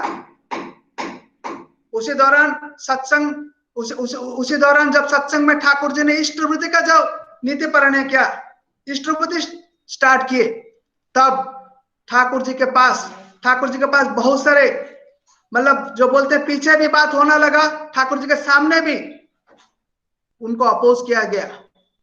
बोल रहे थे ठाकुर जी, ये तो लोग बोलेंगे कि ये इष्टवृत्ति क्या हुआ, जो कि एक सत्संग एक धंधा करने की बात आ गया, पैसा के धंधा की बात आ गया। तब ठाकुर जी बोल रहे हैं कि जो मैं मनुष्य का जीवन और वृद्धि जहां पर है, उसी चीज का मैं बात करता हूं। ऐसा कोई भी बात मैं नहीं करता हूं। मनुष्य के हाथ ताली पाने के लिए मैं कोई भी ऐसा बात नहीं करता हूं। मैं चाहे उसको मनुष्य पसंद करे या ना करे, लेकिन मैं वही चीज आप लोग के सामने उपस्थापना करता हूं जो चीज मनुष्य के लिए अवांछनीय है, दैट इज इंडिस्पेंसिबल। जो इंडिस्पेंसिबल चीज है मैं आपके सामने रोकता हूं। एक बार ऐसा समय आएगा कि इस चीज को जो चीज आपके सामने उपस्थापना किया हूं, वो चीज को आपको मानना ही पड़ेगा। ठाकुर जी बोल रहे हैं, मेरा एक भी शब्द, मेरा एक भी वाक्य, मेरा एक भी वाणी व्यर्थ नहीं जाएगा। हर एक चीज, हर एक बात को ये सारा विश्व मानना ही पड़ेगा। ठाकुर जी बोल रहे हैं, ऐसा एक दिन आएगा कि यदि मैं फिर से मैं जन्म लूंगा और फिर से मैं जब मैं छात्र बनूंगा, तब मेरे मास्टर जी मेरे बात ही मुझे पढ़ाते रहेंगे, मेरे बात ही मुझे सिखाते रहेंगे। देखिए ठाकुर जी बोलते हैं कि ये कैसा, जो ठाकुर जी का जो सत्संग आंदोलन है वो कैसा आशावादी है। ये हमारे ऊपर एक गुरुदायित्व दिया गया है कि इस चीज को, ठाकुर जी का जो बात है, ठाकुर हम अपने जीवन में उसको उतारें और दूसरों के पास, क्योंकि ठाकुर जी जो बोलते हैं कि जो धर्म की बात करते हैं वो केवल अपने लिए नहीं है। ठाकुर जी बोलते हैं जो अन्य बांचाई निजे थाके, अन्य बांचाई, इधर अन्य बांचाई का पहले बोलते हैं, पहले environment, the first thing is environment, जो कि हमारा ठाकुर जी ने उसको जाजन के साथ कनेक्ट कर दिए। पहले वो बोल रहे हैं एनवायरमेंट फर्स्ट, अन्य बांचाई निजे थाके धर्म बोले जानिस ताके। ধর্ম যদি না ফুটলো তোর জীবন মাঝের প্রতিটি কর্মে বাতিল করে রাখিস তাকে, কি হবে তোর তেমনি ধর্মে। ये बात ठाकुर जी बोल रहे हैं कि जो धर्म की जो बात हम करते हैं, वो धर्म की बात केवल पुरुषोत्तम ही हमको बता सकते हैं। जो पुरुषोत्तम का जो इच्छा है, पुरुषोत्तम का जो वाणी है, पुरुषोत्तम की जो बात है, उनकी बात को हमको मानना ही धर्म है। तो इस बार जो ठाकुर जी जो पुरुषोत्तम रूप में आए हैं, वो खुद परम पूज्यपाद दादा बोल रहे हैं, वो खुद अवतारी पुरुष है।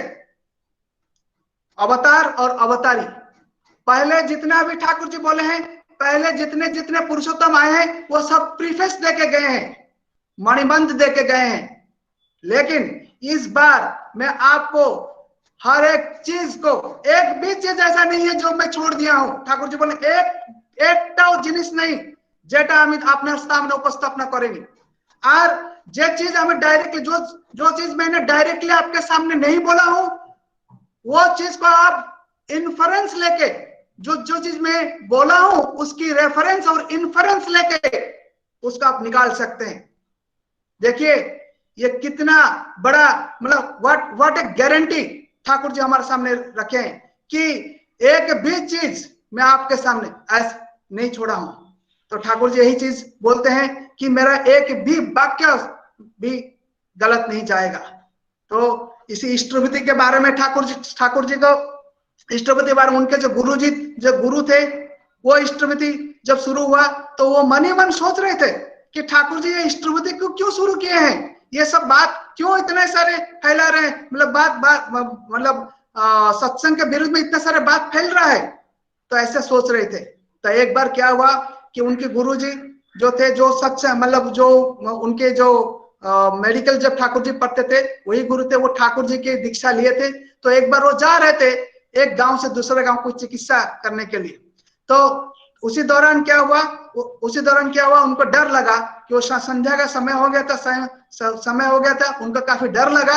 उसे डरते डरते वो जा रहे थे, क्योंकि तो तभी चोरी तस्करी और ऐसे भी जंगली जंतु भी आते थे उसी दौरान। तो वो डर के जा रहे थे, वो इतना डर गए थे कि वो नाम करना शुरू कर दिए। उसी नाम करते करते तो वो जा रहे हैं, देखे कि एक आदमी लंठन लेके उनके सामने चलना शुरू किया और उनको रास्ता दिखाना शुरू किया। अंधेरा में लंठन लेके आगे निकल गए और जाते जाते जिस घर को ये जा रहे थे डॉक्टर साहब, जिस घर में जाना था उनको चिकित्सा करने के लिए, उसी घर तक वो लंठन लेकर वो आदमी आए और वहां तक गए और फिर वहां से वो निकल गए। दूसरा दिन जब वो आश्रम में आके उनको बोल रहे, ठाकुर जी को बोल रहे, ठाकुर जी कि ऐसा ऐसा मेरा साथ हुआ था। तो एक आदमी आया, मुझे काफी डर लगा, मैंने नाम किया, एक आदमी आया, आदमी आके मुझे देखा, लंठन दिखा के मुझे रास्ता दिखा के चले गए। तब ठाकुर जी बोल रहे हैं, जब तुम विपत्ति में पड़ते हो, जब तुमको डर लगता है, तुम्हारा जीवन विपत्ति में आता है, तब तुम जब पुकारते हो, ये बूढ़ा आदमी तुमको तुम्हारा कष्ट अपने जीवन में लेके तुमको रास्ता दिखाता है, लंठन देकर आलोक देकर तुमको रास्ता दिखाता है। लेकिन तुम इस बूढ़े को 2 पैसा इष्टवृत्ति देने के लिए तुम इतना कुंठित होते हो। तभी वो मास्टर जी तभी समझे कि ठाकुर जी क्या बोलना चाहते हैं। यही है हमारे लिए ठाकुर जी जो जाजन इष्टवृत्ति जो ये चीज हमारे सामने रखे हैं, ये एक लिगेसी है। ये पुरुषोत्तम का एक लिगेसी होता है। This is the difference between the Purushottam and others. जब पुरुषोत्तम आते हैं वो अपने आप में एक लिगेसी रखते हैं, वो अपने आप में उसी दौरान जो जो चीज चाहिए वो विधि माफिक उसको उपस्थापना करते रहते हैं, समय माफिक विधि माफिक वो उपस्थापना करते रहते हैं। तो यही पुरुषोत्तम जो जब गुरु रूप में आते हैं, तो पुरुषोत्तम जब आते हैं हम उनको ग्रहण करना चाहिए, उनको मानना चाहिए, उनकी बात को हमको क्लेश प्रियता, जो बात ठाकुर जी बोले हैं, क्लेश प्रियता मतलब कष्ट होने के बावजूद भी, कोई भी कष्ट जीवन में आए, कष्ट होने के बावजूद भी हम उनकी बात को मानकर आगे निकलना चाहिए। जो क्लेश प्रियता जब बात बोलते हैं ठाकुर जी, उसके बारे में एग्जांपल दिए हैं। क्लेश मीन्स कष्ट में प्रिय मतलब फिर कष्ट में भी हमको खुशी रहना चाहिए। जैसे एक माँ जब गर्भधारणी होता है, वो क्या होता है, उसको काफी कष्ट मिलता है, वो बच्चे को अपने गर्भ में पकड़ती है और कष्ट उसको वो पाती है। हर तरफ के कष्ट पाने के बावजूद भी उसको वो खुशी देता है, वही है क्लेश प्रियता। तो उसी क्लेश प्रियता हम इस क्लेश प्रियता को हमारे जीवन में अपनाना चाहिए। ठाकुर जी स्वयं विभीषण जैसे बोलते हैं कि जो इष्ट को कैसे हम प्यार करें, इष्ट को कैसे हम इष्ट अनुराग की जो बात होता है, इष्ट प्रतिष्ठा की जो बात होता है, इष्ट स्वार्थ प्रतिष्ठा की बात होता है, इष्ट को जो प्रेम की बात होता है, ये कैसे हम करें, इसके मापदंड क्या है। तो हम सारे दीक्षा लिए हैं, हम सारे ठाकुर जी के पास जाते हैं, हम सारे प्रार्थना करते हैं, हम सब कुछ करते हैं, उसके बावजूद भी हम ठाकुर जी को कैसे हमको उनको प्यार कर। ठाकुर जी बोल रहे हैं, साधारण एक उदाहरण देकर बोल रहे हैं कि देखो जे श्री राम जी को विभीषण काफी प्यार करते थे, और यहाँ पर भीष्म जो थे वो भी श्री कृष्ण जी को बहुत प्यार करते थे, उनको भी वो बहुत प्रेम करते थे। लेकिन विभीषण का जो सरेंडर था, विभीषण का जो शरणापन्न था, वो भीष्म से काफी अलग था। विभीषण ने क्या किया कि अपने राम प्रभु जी की मिशन जो था, प्रभु जी की जो बात था, उनको सपोर्ट करने के लिए, उनको एग्जीक्यूट करने के लिए, उनकी इच्छा को पूर्ण करने के लिए अपने भाई तक भी उन्होंने स्पेयर नहीं किया, क्योंकि उनके पास प्रभु ही मुख्य थे। वो प्रभु जो चाहते थे, ऐसा हम क्रिटिक्स बोलते हैं कि विभीषण ने रावण का जो तथ्य था, रावण का जो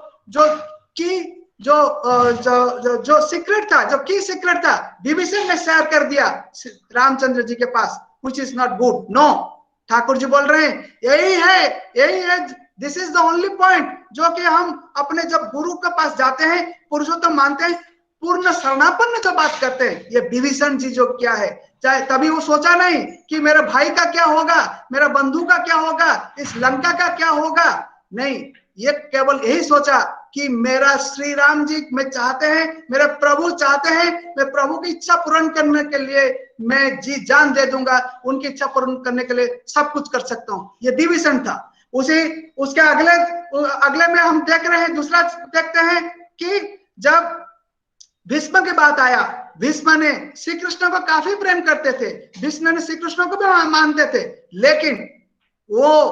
लेकिन अपना जो विजन, जो प्रतिज्ञा था, उनका जो पहला जो निष्ठा था, वो श्री कृष्ण के प्रति नहीं था, वो निष्ठा था राज्य के प्रति था, वो राज्य के प्रति पहला निष्ठा उनका था। उसके बाद वो श्री कृष्ण को प्रेम करते, नहीं तो वो श्री कृष्ण के पास, श्री कृष्ण की क्षमा में, श्री कृष्ण की जो पास वो आते, लेकिन उन्होंने वो विभीषण प्रतिज्ञा जो किए थे, तो यही बात है विभीषण और भीष्म का बात है। तो ठाकुर जी बोलते हैं कि हम उनके मनोज्ञ होकर हमको चलना पड़ेगा, उनके मन की इच्छा के अनुसार हमको चलना पड़ेगा। हम जितना उनके मन की इच्छा चलेंगे, हम उतना ही उनके नजदीक आ जाएंगे। तो जब हम उनके नजदीक उनके प्रिय बन सकते हैं, उनका प्रिय बनने के लिए हमको यह देखना है कि हम कितना ठाकुर जी को प्यार करते हैं, ना कि ठाकुर जी हमको कितना प्यार करते हैं। ठाकुर जी तो परम स्वयं सृष्टा है, वो चाहे वो दीक्षा ले चाहे वो दीक्षा ना ले, उनके पास सबका उनका प्यार हर एक के लिए है। खाली वो मनुष्यों को तो प्यार नहीं करते थे, वो जीव जंतु पेड़ पौधा ऐसा कि कीट पतंग लेकर सबके साथ उनका एकात्मक भाव था। लेकिन हमारा जो कर्तव्य है कि हम ठाकुर जी के पास जब ठाकुर जी का हम प्राप्त हुआ है, उनकी जो इच्छा है, उनकी इच्छा को परिपूर्ण करने के लिए ठाकुर जी इसलिए बोल रहे हैं कि हमको पैशन परवर्टिंग लव जो है, that is the best love. मतलब हमारा जो पैशन जो है, हमारा जो प्रवृत्ति जो है, उस प्रवृत्ति को हम जब भेद करके, उस पर परवर्टिंग मतलब भेद करके हम जब उनको प्राप्त करेंगे, तभी जाकर हम उनकी इच्छा को परिपूर्ण करेंगे। देखिए ठाकुर जी का जो इच्छा है, वो जो भी हम कर्म करते हैं, चाहे वो हम सत्संग के कर्म करते हैं, चाहे हम अपना पर्सनल लाइफ का कर्म करते हैं, चाहे हम कोई भी कुछ कर्म करते हैं, वो चीज हमारा दिलो दिमाग से हमको यह समझना चाहिए कि उनके आशीर्वाद के बिना एक भी पत्ता नहीं हिल सकता है, एक भी चीज नहीं हो सकता है। यही तो ध्रुव सत्य है और इसका कोई दो राय नहीं है। लेकिन हमको उनके कर्म में व्रती होना चाहिए। उनका जो इष्ट कर्म है, हम उनको बस व्रती होना चाहिए। और जब हम उनके व्रती होंगे तो हम इसको अनुभव कर पाएंगे कि हम कितना अग्रसर हुए हैं, हम अपने जीवन में कितना अग्रसर हुए हैं। परम पूज्य ठाकुर जी इसीलिए इस बार आचार्य परंपरा हमारे पास छोड़कर गए हैं। ये जो आचार्य परंपरा की बात है कि जब ठाकुर जी थे वो खुद ही आचार्य थे, उसके बाद श्री श्री बड़दा अभी प्रधान आचार्य श्री श्री दादा, हम जब ठाकुर जी को समझने में हमको कोई दिक्कत होता है, ठाकुर जी की बात को जानने में हमको कोई संशय आता है, तभी हम कोई ऋत्विक के पास जाते हैं। यदि उनसे भी हमको प्राप्त मतलब हमको क्लियर कट एक्सप्लेनेशन नहीं मिलता है, हमारा संशय दूर नहीं होता है, फिर हम जाते हैं आचार्य देव के पास। जो आचार्य देव है वो लिविंग मास्टर है, उनकी इच्छा, ठाकुर जी की इच्छा वो आचार्य देव के थ्रू हमारे पास प्रकट होते हैं। हम उनका शरण में जाना चाहिए, उनको बार बार हमारा उनका संग करना चाहिए, उनके पास जाकर हमारा जो भी दुविधा है वो हम उनके पास प्रकट कर सकते हैं, तुरंत उनके आशीर्वाद, चाहे वो आशीर्वाद एक सरल सेंटेंस में आए, मतलब एक सिंपल सेंटेंस में हमको आशीर्वाद करते हैं। जैसे हम बोलते हैं कि दादा मेरा ये चीज होना है, तो बोलते हैं ठीक है, लेकिन वो सिंपल सेंटेंस जो होता है ये एक गुरुमुख, एक जो बोलते हैं सिद्ध, जो वाक्य सिद्ध जो आशीर्वाद होता है, उसे आशीर्वाद को हमको ग्रहण करना चाहिए। एक परम पूज्य दादा का जो एक बात बोल के मैं मेरा वक्तव्य शांत करूंगा।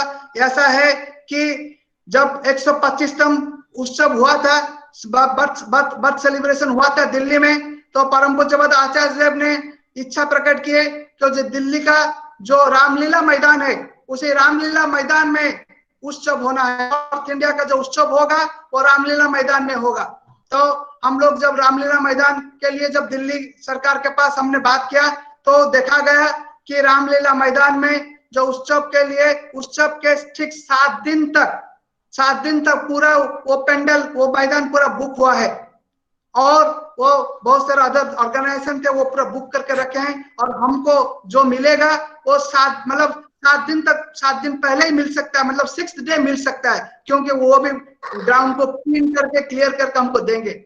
लेकिन हम जब फिर से परम पूज्य बाबाईदा के पास निवेदन किए कि रामलीला मैदान का सिचुएशन ऐसा है, लेकिन आचार्य देव चाहते हैं कि रामलीला मैदान में होना है, हम क्या कर सकते हैं, क्योंकि हमने जितने सारे उत्सव का जो पेंडल बनाने के लिए हमने कोलकाता से बात किया था, आसाम का जो पेंडल बनाया था उनसे भी बात किया था, कोलकाता का आदमी को बुलाए थे, आसाम का आदमी को बुलाए थे, कटक से भी, भुवनेश्वर से भी आए थे, सारे का आदमी को हमने ट्रेन का भाड़ा देकर यहाँ पर दिखाकर बुलाए थे दिल्ली में। तब उन्होंने बोला था कि कम से कम हमको 15 दिन चाहिए पेंडल बनाने के लिए, कम से आप जो पेंडल का जो मानचित्र देते हैं,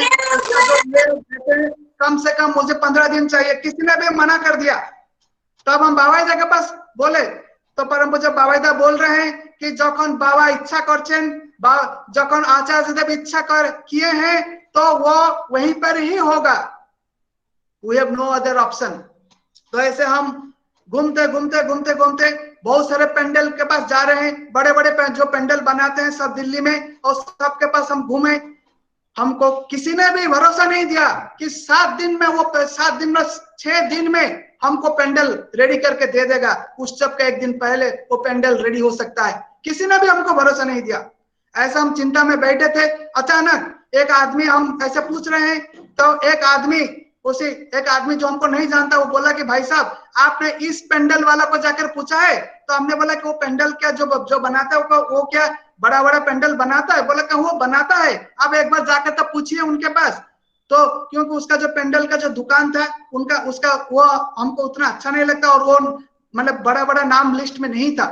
तो हम जब उसके पास जाके पूछे कि भाई हमारा ये लेआउट है, ऐसा पेंडल बनना है, और तुम्हारे पास 6 दिन ही बाकी है, तो तुम क्या ये पेंडल 6 दिन में बनाकर दे सकते हो? तो उसने ये पेंडल का लेआउट देखा, हंस दिया, बोला कि आप तो मुझे 6 दिन काफी ज्यादा टाइम दे दिया, ये 4 दिन में मैं आपको ये पेंडल बना के दे सकता हूं। हम पूरा आश्चर्यचकित हो गया कि ये झूठ बोल रहा है, ये सच बोल रहा है, क्या बोल रहा है ये आदमी? जो बड़े बड़े जो पेंडल बना रखे हैं, जिन्होंने इतना उत्सव कर रखे हैं, हम उन लोग को बुलाए, वो 15 दिन से कम नहीं बोल रहे हैं। बोला कि मेरा पास ऐसा टेक्नोलॉजी है कि मैं 4 दिन में आपका ये सब पेंडल रेडी करके दे दूंगा, यदि बीच में भी बारिश भी आ गया तब भी आपको कोई दिक्कत नहीं होगा। तो उसने ठीक वही बात हुआ कि आचार्य देव का जो मुख से जो बात निकला था वही बात हुआ कि 4 दिन में वो पूरा का पूरा उत्सव का पेंडल ऐसा बना कर दिया कि जब आचार्य देव उत्सव में आए, सुबह सुबह उत्सव के 1 दिन पहले दिल्ली पहुंच गए थे, सुबह सुबह वो जब पहुंचे बोले मैं पेंडल देखने जाऊंगा।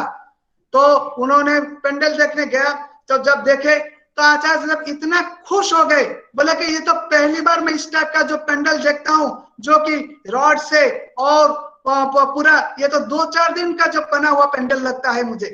आचार्य देव खुद ये देख के बोल दिए, ये पहली बार ये मेरे दिल, ये मैं बहुत खुश हो गए थे आचार्य देव।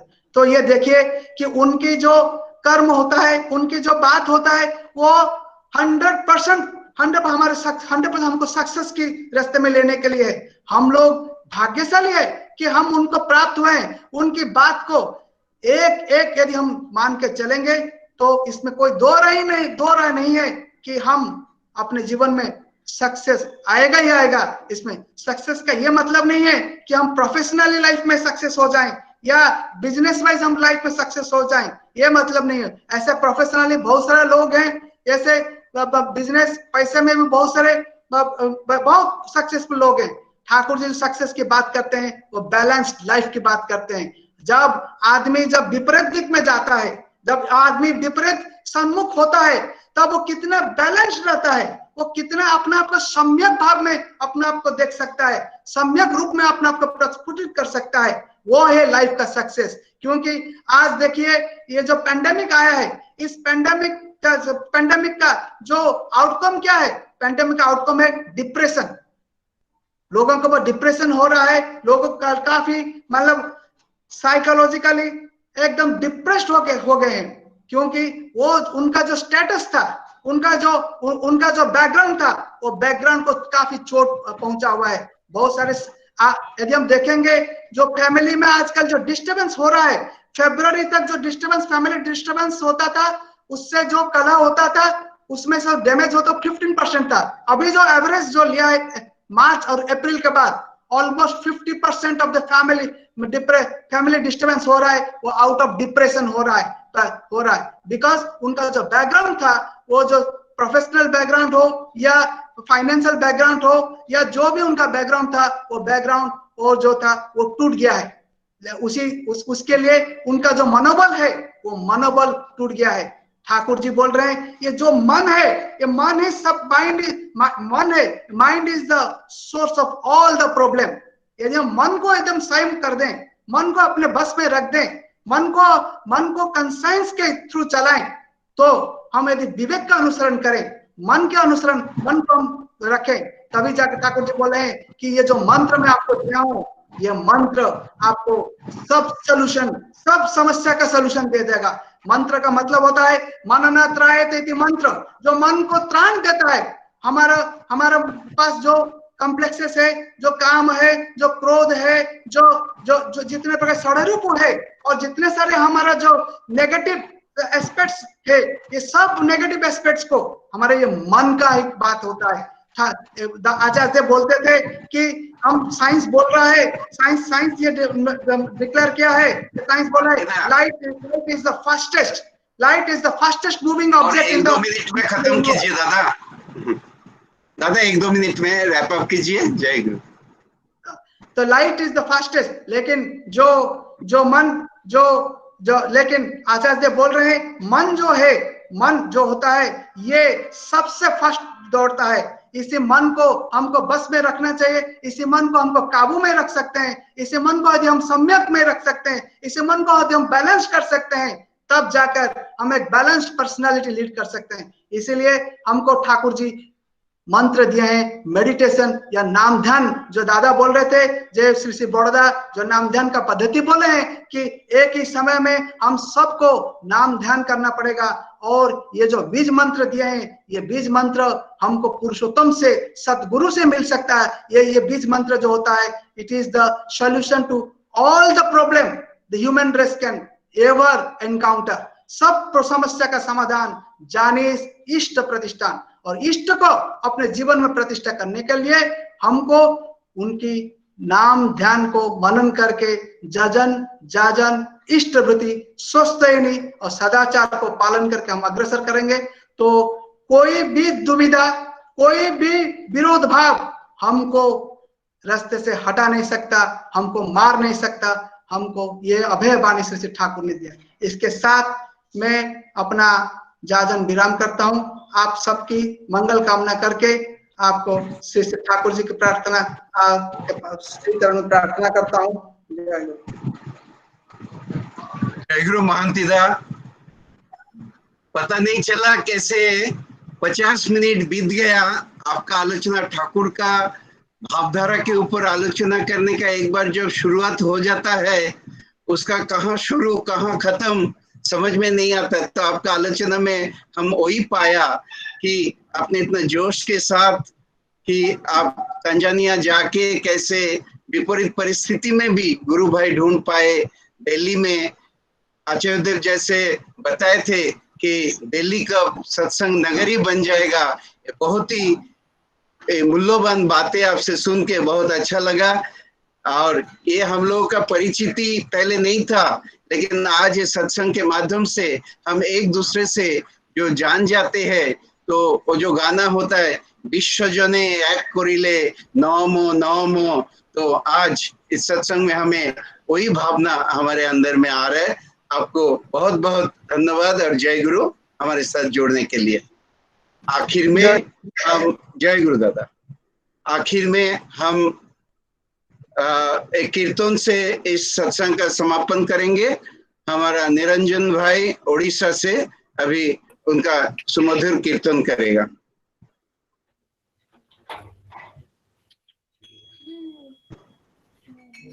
जय गुरुदेव। हेलो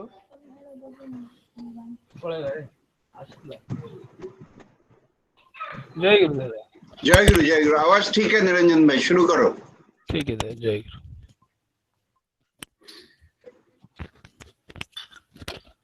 बोलो परम दयाल परम प्रेममय श्री श्री ठाकुर अनुकूल चंद्र जी की।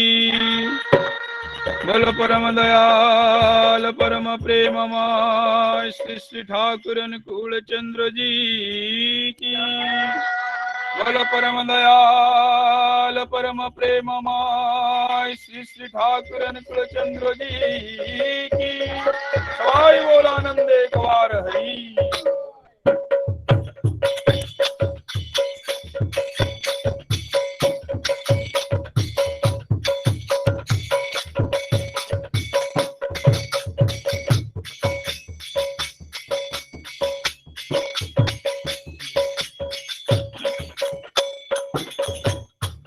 পাইছি জীবন ব্যথিত পরাণ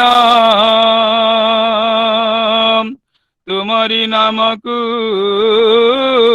স্মরি। সুখ দুঃখ সবু মনরু পশুরি। গাও রাধা রাধা বলি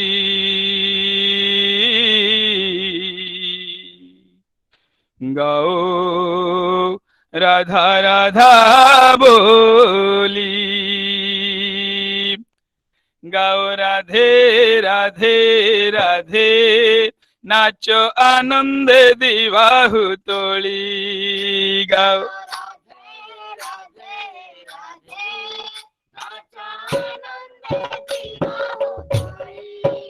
গাও রাধে রাধে রাধে নাচ আনন্দে দিবাহু তোলি।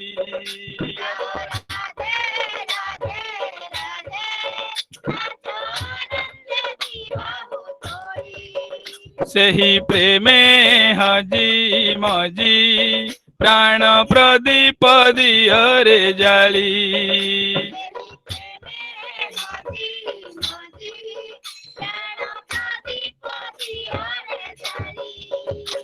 हे भुवन मोहन रूप दर्शन कर रे नयन भरी।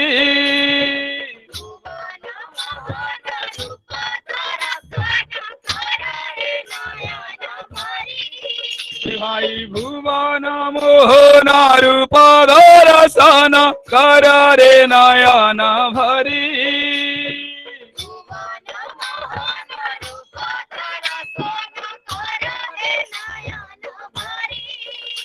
हे श्रीरंग चरण चित्ते करी ध्यान।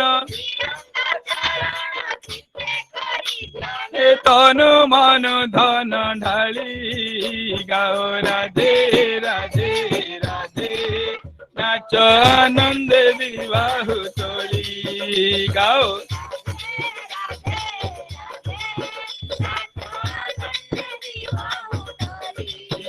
सही प्रेमे हजी मजी प्राण प्रदीप दियरे जाली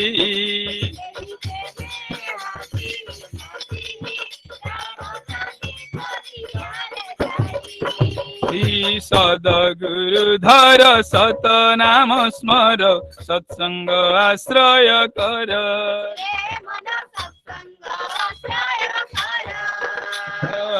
सारे निसारे मंत्र साधन जंत्र से जंत्री तोर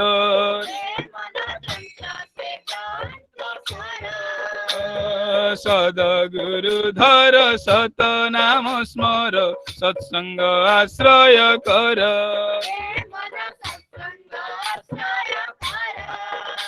हे सारे निसारे मंत्र साधन जंत्र से जंत्री तोर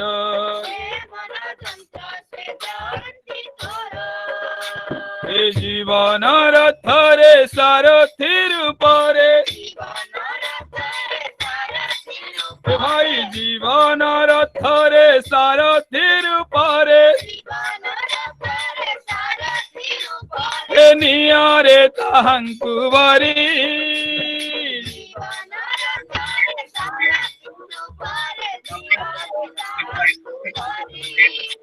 हे मान अभिमान ताड़न पीड़न हे मान अभिमान ताड़न पीड़न हे पाओरे प्रसाद परी गाओ राधे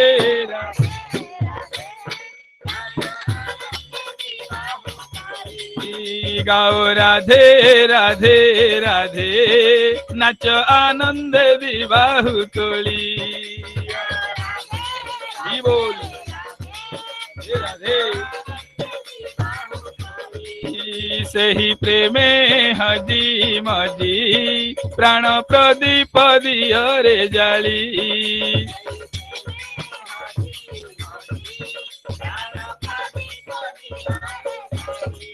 ये जीवन रथरे सारथी रूपरे भाई जीवन रथरे सारथी रूपरे हे नियारे ताहंकु बरी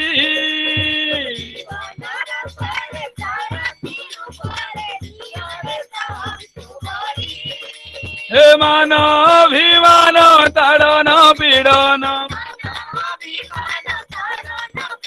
हे पाओरे प्रसाद परी गाओ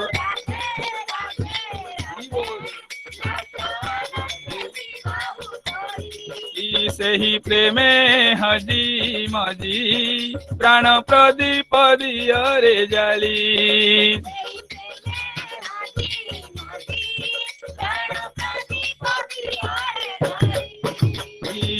दिवावसान हुआ सचेतन सन्मुखे कर्म आह्वान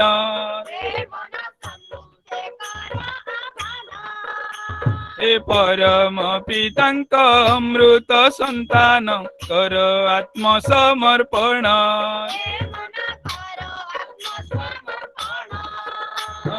दिवावसान हुआ सचेतन सन्मुखे कर्म आह्वान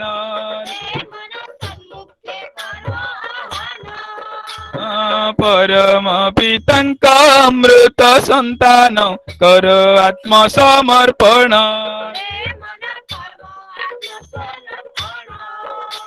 हे जागरे आर्य नवीन सूर्य हे जागरे आर्य नवीन सूर्य हे आचार्यंकु अनुसारी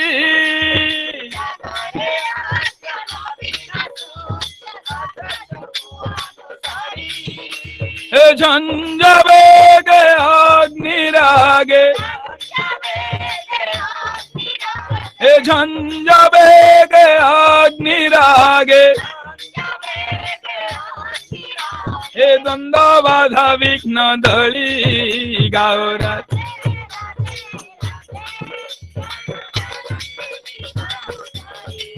से ही प्रेमे हजी मजी प्राण प्रदीप दियरे जाली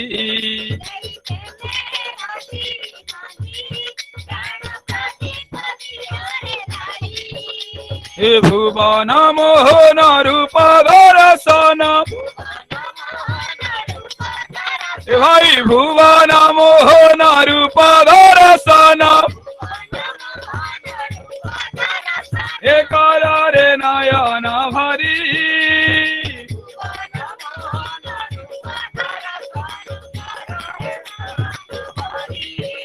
हे श्रीरंग चरण चित्ते करि ध्यान हे श्रीरंग चरण चित्ते करि ध्यान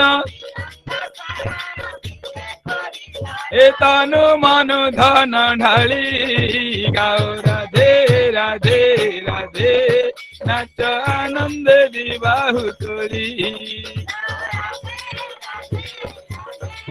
बोल हे राधे से ही प्रेमे हजी मजी प्राण प्रदीप दियरे जाली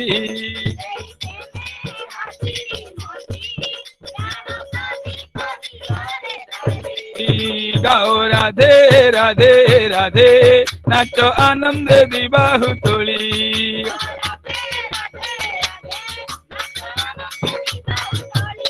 गाओ राधे राधे राधे नाच आनंद विवाह तोली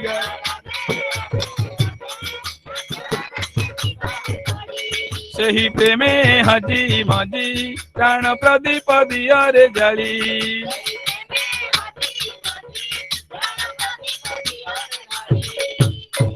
जय गुरु निरंजन भाई, हर टाइम के जैसा तुम्हारा कीर्तन बहुत ही अच्छा लगता है और ऐसा ही हम लोगों से जुड़ के सत्संग का महिमा बढ़ाते जाना।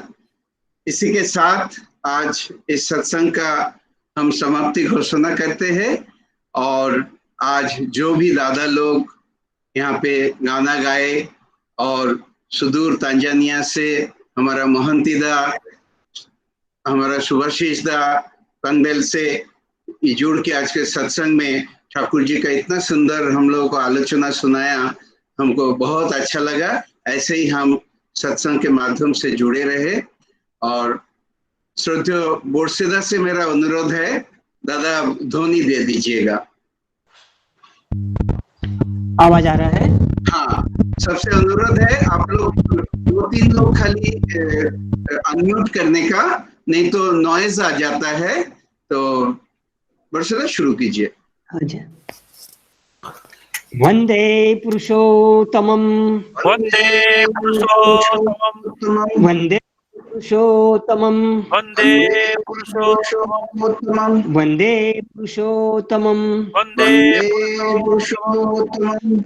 प्रेम से श्री ठाकुर अनुकूल चंद्र जी की जय, प्रेम से श्री ठाकुर अनुकूल चंद्र जी की जय, प्रेम से श्री ठाकुर अनुकूल चंद्र जी की जय, परमाध्या जगत जननी श्री श्री बड़ी माँ की जय, ध्या जगत जननी श्री श्री बड़ी माँ की जय, ध्या जगत जननी श्री श्री बड़ी माँ की जय, जपा श्री श्री बड़दा की जय, जपा श्री श्री बड़दा की जय, जपा श्री श्री बड़दा की जय, जपात आचार्य देव श्री श्री दादा की जय, परम आचार्य देव श्री श्री दादा की जय, जपात आचार्य देव श्री श्री दादा की जय, की जय, जय जय, जय की जय, हे पुरुषोत्तमं